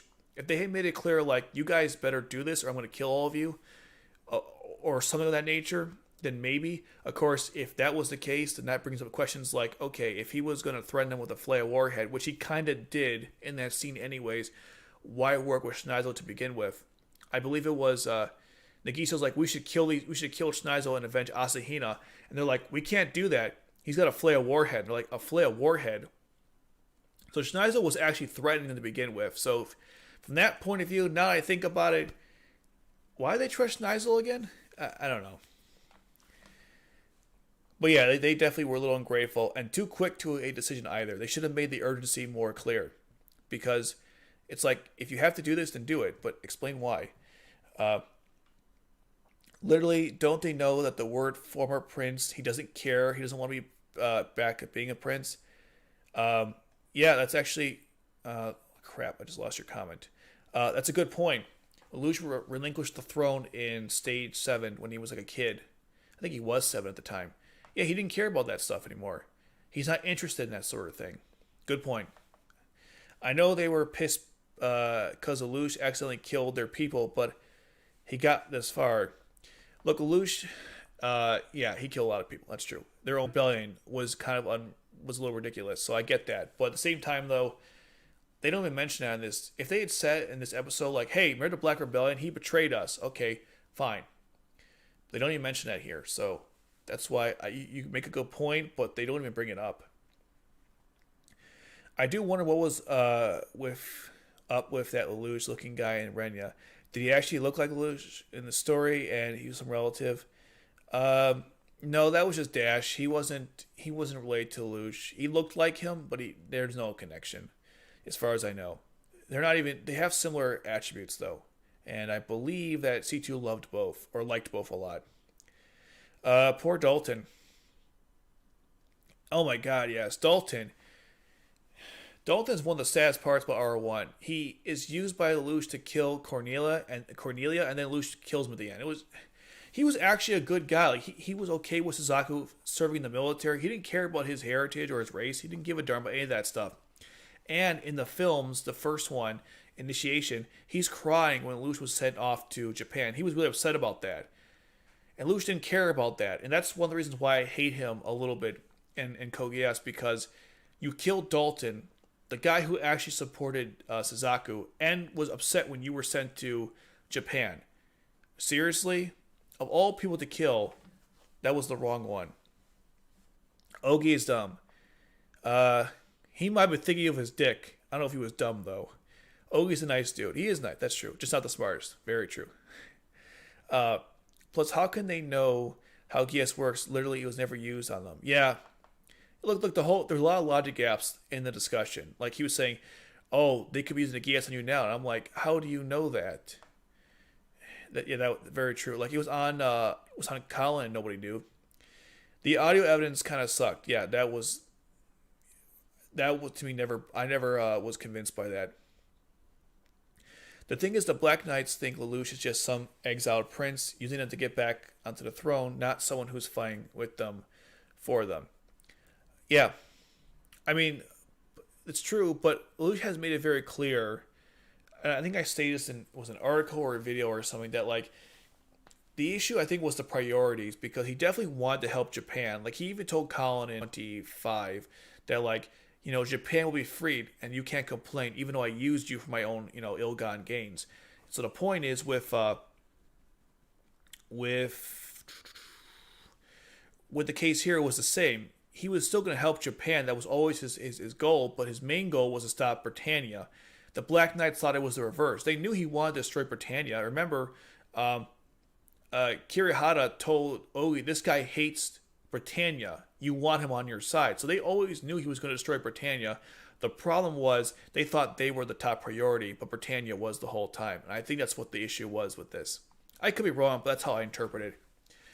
Lelouch was broken. That's why he didn't give in. And that's why he gave in to them. I really don't know why Geass doesn't erase the memory of the ones he attacked the Geass Order. Yeah. That's a good point. Like, why not use the Geass on all the people? Especially, like, what's that guy's name? Kiyosada? Whatever. The guy with the hat. He gets killed in turn 18. Yeah, or Asahina. Why not? That makes perfect sense to me. Since that was one of the reasons that's one of the doubts that happened in people's minds. I guess Lelouch just didn't care too much was going on. I think the evidence alone wasn't enough, but there was doubts that had been building up, and the events from the Order's massacre, including the information sent Toto beforehand. Yeah, that's a good point. And that even stems from after the Black Rebellion. Like when they thought Lelouch had betrayed them, they're like, well, why would he do that? And there was constant discussion between the Knights of the Holy Sword. Sorry, the Holy Sword were constantly discussing how like we can't trust Lelouch, and then the Geass Order destruction. Yeah, there was a lot of stuff going on for sure. That's why I go back and forth on this because on one hand I'm like they should have given more time. The evidence wasn't good, but at the same time though, they already had reason to doubt him. It wasn't like 0 to 60. Plus, let him talk instead of just straight out about to kill him. Yeah, that's my point. Just hear him out first. Hell, give him a couple of days to think about it, and then take action. Excuse me. They also already knew he wasn't Japanese from R1, so this was just cementing certain people's doubts. That's right. Also, Kaguya, probably his Grace Defender wasn't there. Yeah, that's a good point. Kaguya's pretty smart. She probably could have weaseled them out of that. That's very true. They should have had her or him, or both. I don't like the betrayal, but I also know it wasn't completely out of left field. Although I do agree that giving him up to kill him was kind of happening rapidly. Cornelius said that Dalton's theory about Zero's identity was true in R1. Yeah, so Dalton also knew that too. Yeah, Dalton was he was cool. His end in the show was one of the worst parts, and it's one of the worst things that Lelouch did in the entire show. Him and his son David. Like David's even worse. Like he used the Geass on him to fire a bullet at Rollo, and then at 18 he just gets killed by Kallen. Well, he gets damaged by Kallen, and then I think one of the Holy Swords murdered him, and he just dies. I'm like, oh, that sucked. Like David's like, I'm gonna avenge you, Dad, and then he just dies. It was just super depressing. Kind of funny. All of them thought they were affected by Geass. Yeah, I mean, Lelouch would have learned. The reason he may not have used his Geass during the betrayal was because of the light blocking sight, and there were people in the nightmare, so he knew he was core and gave up. That, and also the fact that he lost Nunnally, so he had no reason to live anyways. I mean, on some level, when Nunnally died, he didn't care anymore. It was over. So that's why he gave it up as well. again, Schneizel was very smart. He made Lelouch think that he first turned Suzaku against him, and then he made him think that Nunnally was dead. So what did Lelouch have to live for anymore? Nunnally was gone. Shirley was gone. C2 lost her memories, and Suzaku, his best friend, betrayed him. I know Kallen is a factor too, but he basically had nothing at that point. So he's like, everything I ever worked for is gone. There is no point to live anymore. He didn't care. He told Rolo that too. Like, I don't want to live anymore. I just don't care. And that's why he didn't do anything, in my opinion. Lelouch could have came up with a plan. He's very smart, but he was like, what's the point? Everything was his only reason to live was Nunnally. So when Nunnally was gone, he had no reason anymore. Obviously, it was a pretty obvious statement, but it's worth repeating. That was the issue that happened, and that's why he didn't care anymore. Because Lelouch always comes up with plans last minute if he has to. He's very good at that. But here I was like, I don't care. It's over. Okay, it's getting kind of late. I'm trying to think what should be the last topic we discuss. I guess I can ask you guys what you prefer. The last thing I had was... Okay, so basically we can pick one more topic. Either we'll talk about the Zero Requiem or the Ragnarök Connection. With the people watching, which do you think we should discuss? The Ragnarök Connection or the ones you guys want to go over? Because they're both really interesting topics in the show. Unfortunately, this stream's been going on for quite a while, and I don't want to, we'll pick one more topic. So I'll just, if you guys don't pick anything, I'll just do the Zero Requiem. So it's like, say nothing for Zero Requiem, or say something if you want the Ragnarök Connection. Well, we got one Ragnarök Connection. Ooh.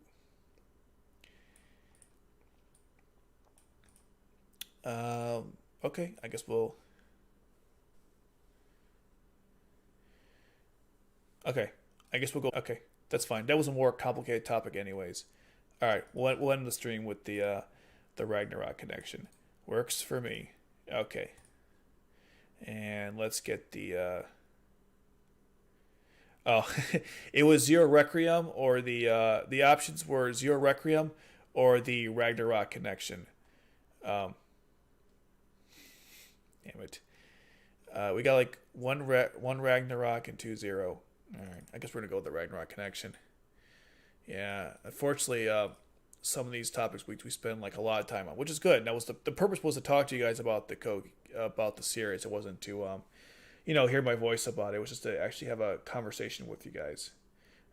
Okay, where are my notes? No.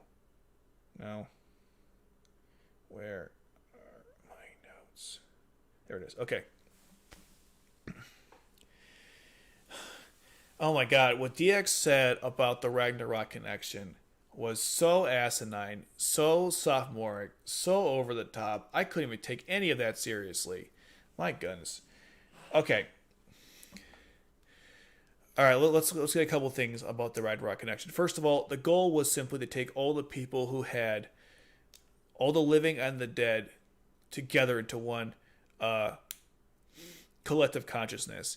That was the plan from Charles. He was planning it from day one, since he and V2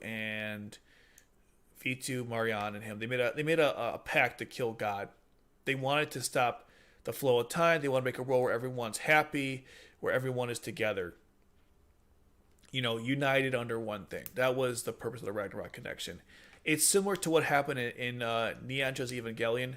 Not to go, too much into that, but they're similar concepts. That was, like, very basic. That's what all the Ragnarök Connection was. They were a bunch of thought elevators.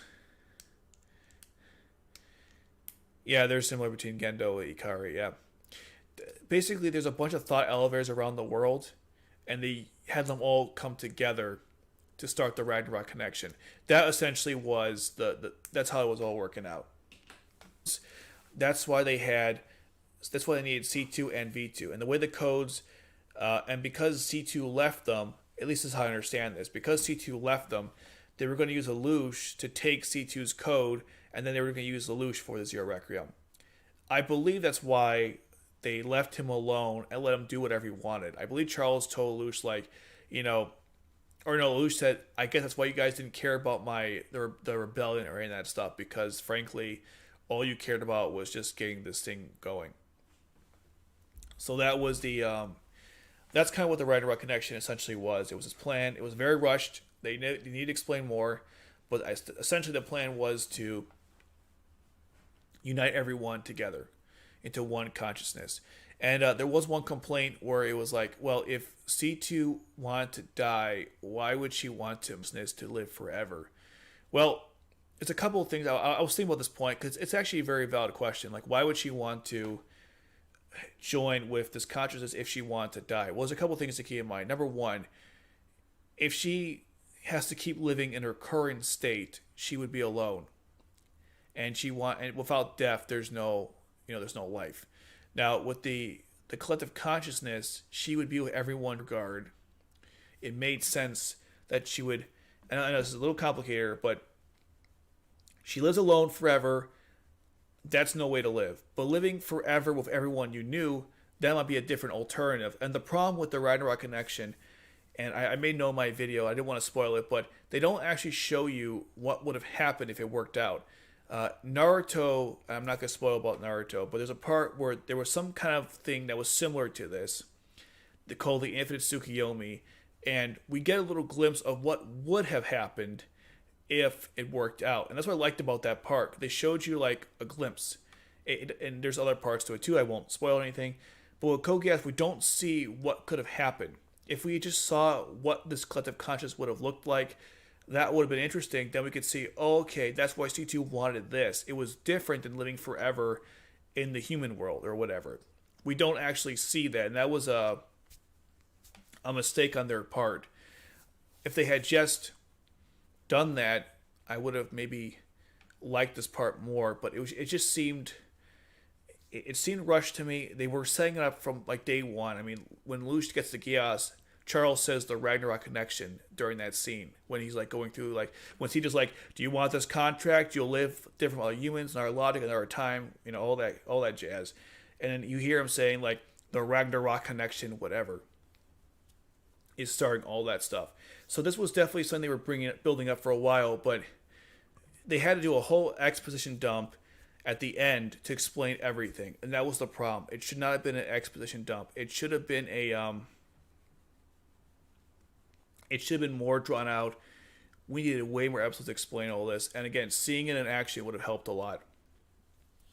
They don't explain like how Lelouch was able to tell like Lelouch told like the gods to stop time, or not to stop time.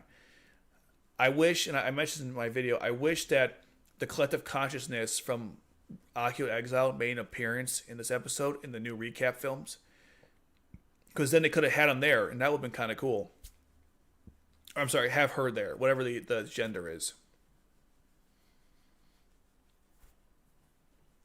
And that could have been that would have been kind of a nice scene to explain it all.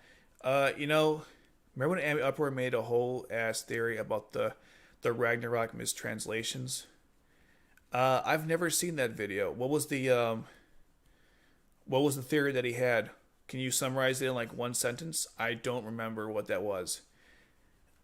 To be honest, I don't watch much of Anime Uproar's content when it comes to really anything. It's not against the guy personally. Like, he's very passionate about anime, like most of the channels. But basically, the problem with content, sometimes it's like too spammy for me, and a lot of it's very SEO driven. Like, a lot of his Code Geass content was like R3 new theory, this thing about R3, and it wasn't.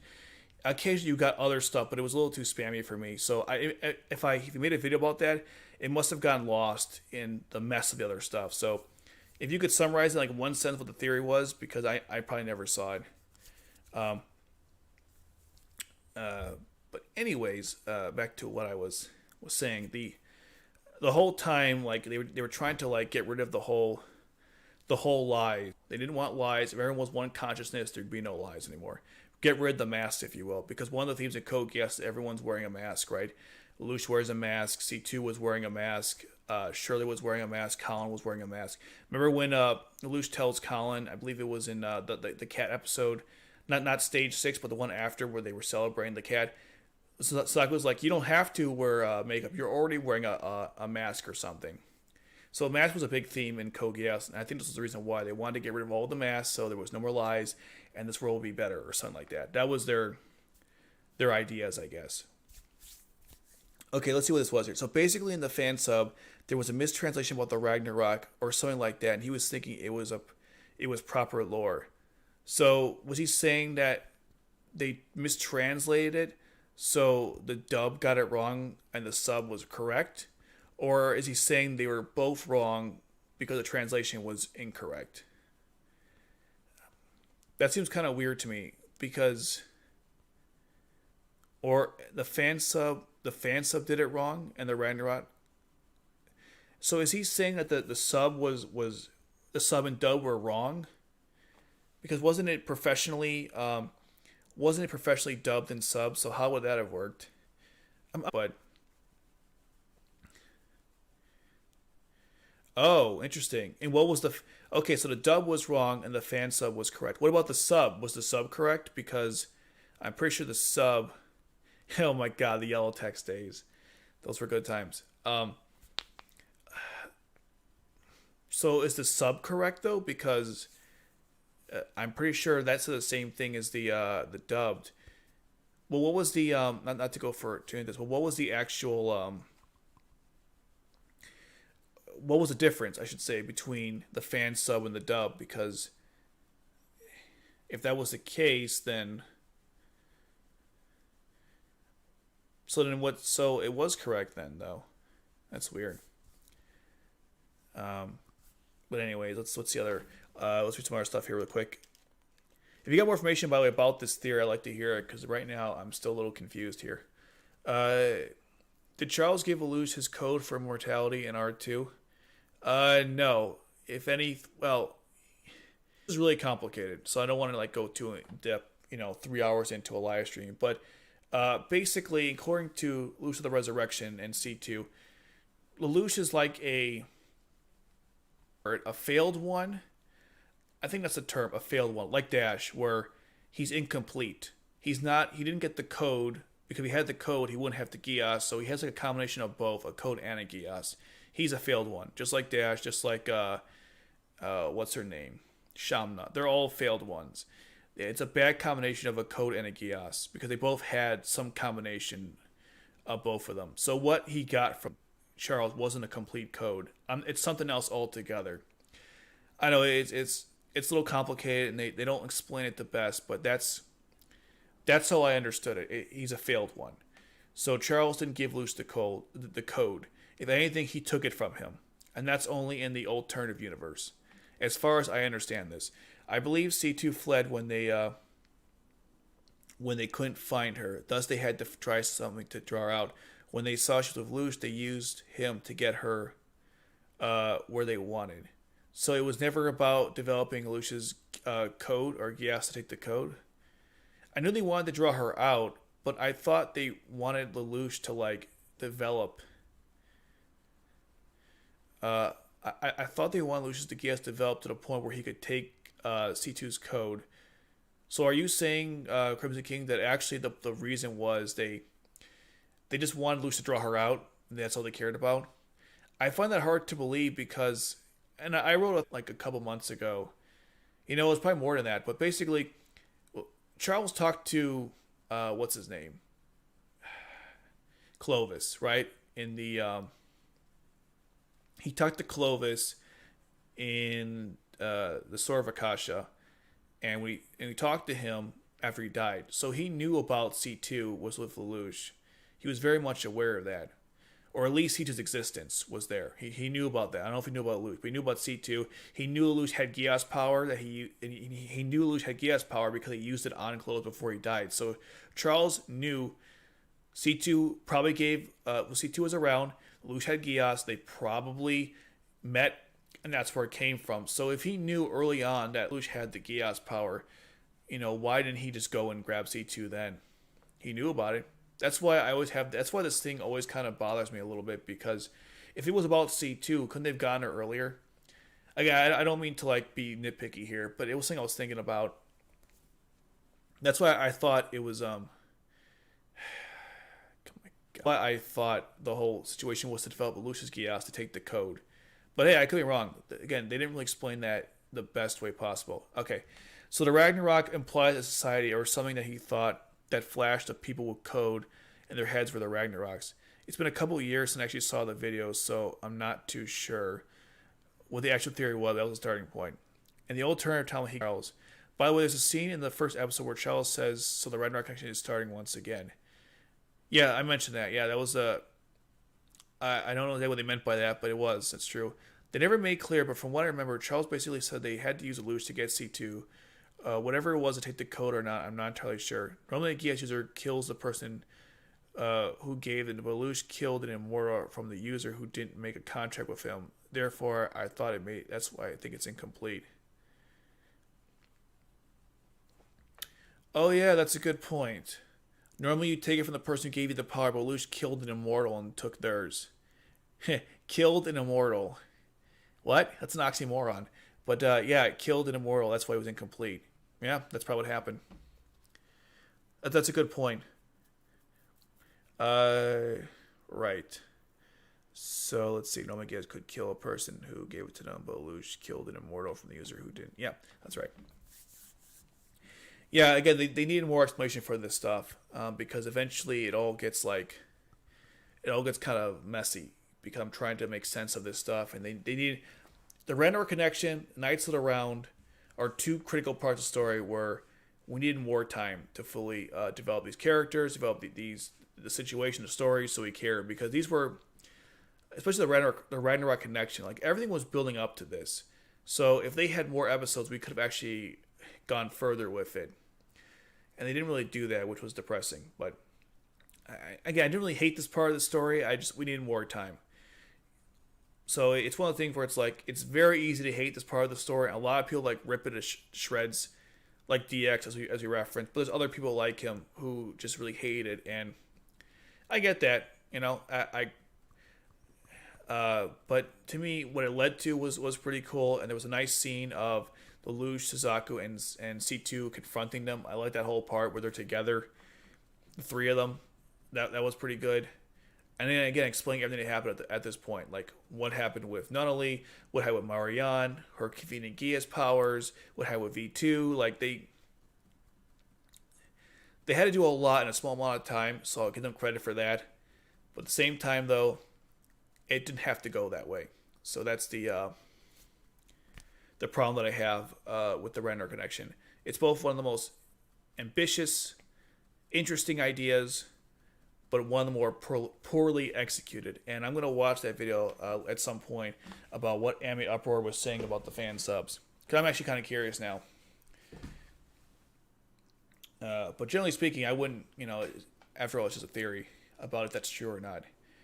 But yeah, that's kind of the that's the gist of the Ragnarök Connection.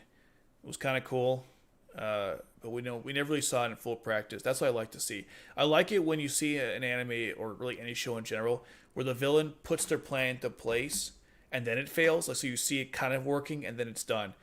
Like if you guys have seen F.L.E.I.J.A, I won't spoil anything you haven't. But in that story, one of the villains actually gets close to accomplishing their goals. And you actually see a sample of what they could do, and then they fail. And I'm like, that's cool. We see what the villain could have been, and then they lose. Here, it's like we don't even know what could have happened. The unknown to me is the frustrating part, not what we do know, what we didn't see. That's the when I look back at the Ragnarök Connection, that's the disappointing part about it. Not so much about the fact that maybe some parts didn't make sense, but it was more like I wanted to see this actually happen. Like there was so much build up to this, but we don't see what actually happened, and that's also annoyed about it. You guys have some interesting takes on it as well, which I do appreciate. Okay, let's see where we're at. Oh my god, 3 hours. Okay. All right. Yeah, I think we're gonna end it here. This has gone over. This has gone on Pretty long, but that's good. The whole goal here was to just talk about Code Geass with you guys. I hope you like this format. I wasn't sure if you like having the topics at the top with a slideshow. I don't know. I was trying to find something for you guys to look at besides me while I'm talking. Maybe I'll try some other ideas as well. Just something different, because I mean, maybe people like just looking at my face while I'm talking, but I thought this would be kind of cool. It was no easy feat to put these together too, by the way. I had to go through a lot of free software. Anyhow, so yeah, as I mentioned at the beginning, I'll say at the end as well for the people who are here. I'm planning getting videos in a couple weeks from now. I'm right now doing batch stuff for scripts and blog articles. So I expect some good stuff coming. I might do another live stream in the future. Maybe we'll look at other topics that I've haven't gone over yet. And obviously, if we hit any more milestones, we'll do live stream for that as well. Like hopefully one day 1,000. That'd be kind of nice. Be really nice to get there. We'll do something for that as well. Maybe I'll rip another CBR article or something. But anyways, thanks for tuning in. I appreciate it. Thanks for joining the stream.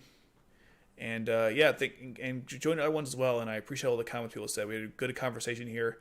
A lot of good stuff that I wasn't aware of, and that's why I do this, because I don't actually, I don't know everything about Code Geass. I don't pretend to be an expert. That's why I do these streams, so I can test my ideas out and see where where it lands. If you guys agree, disagree, which is totally great.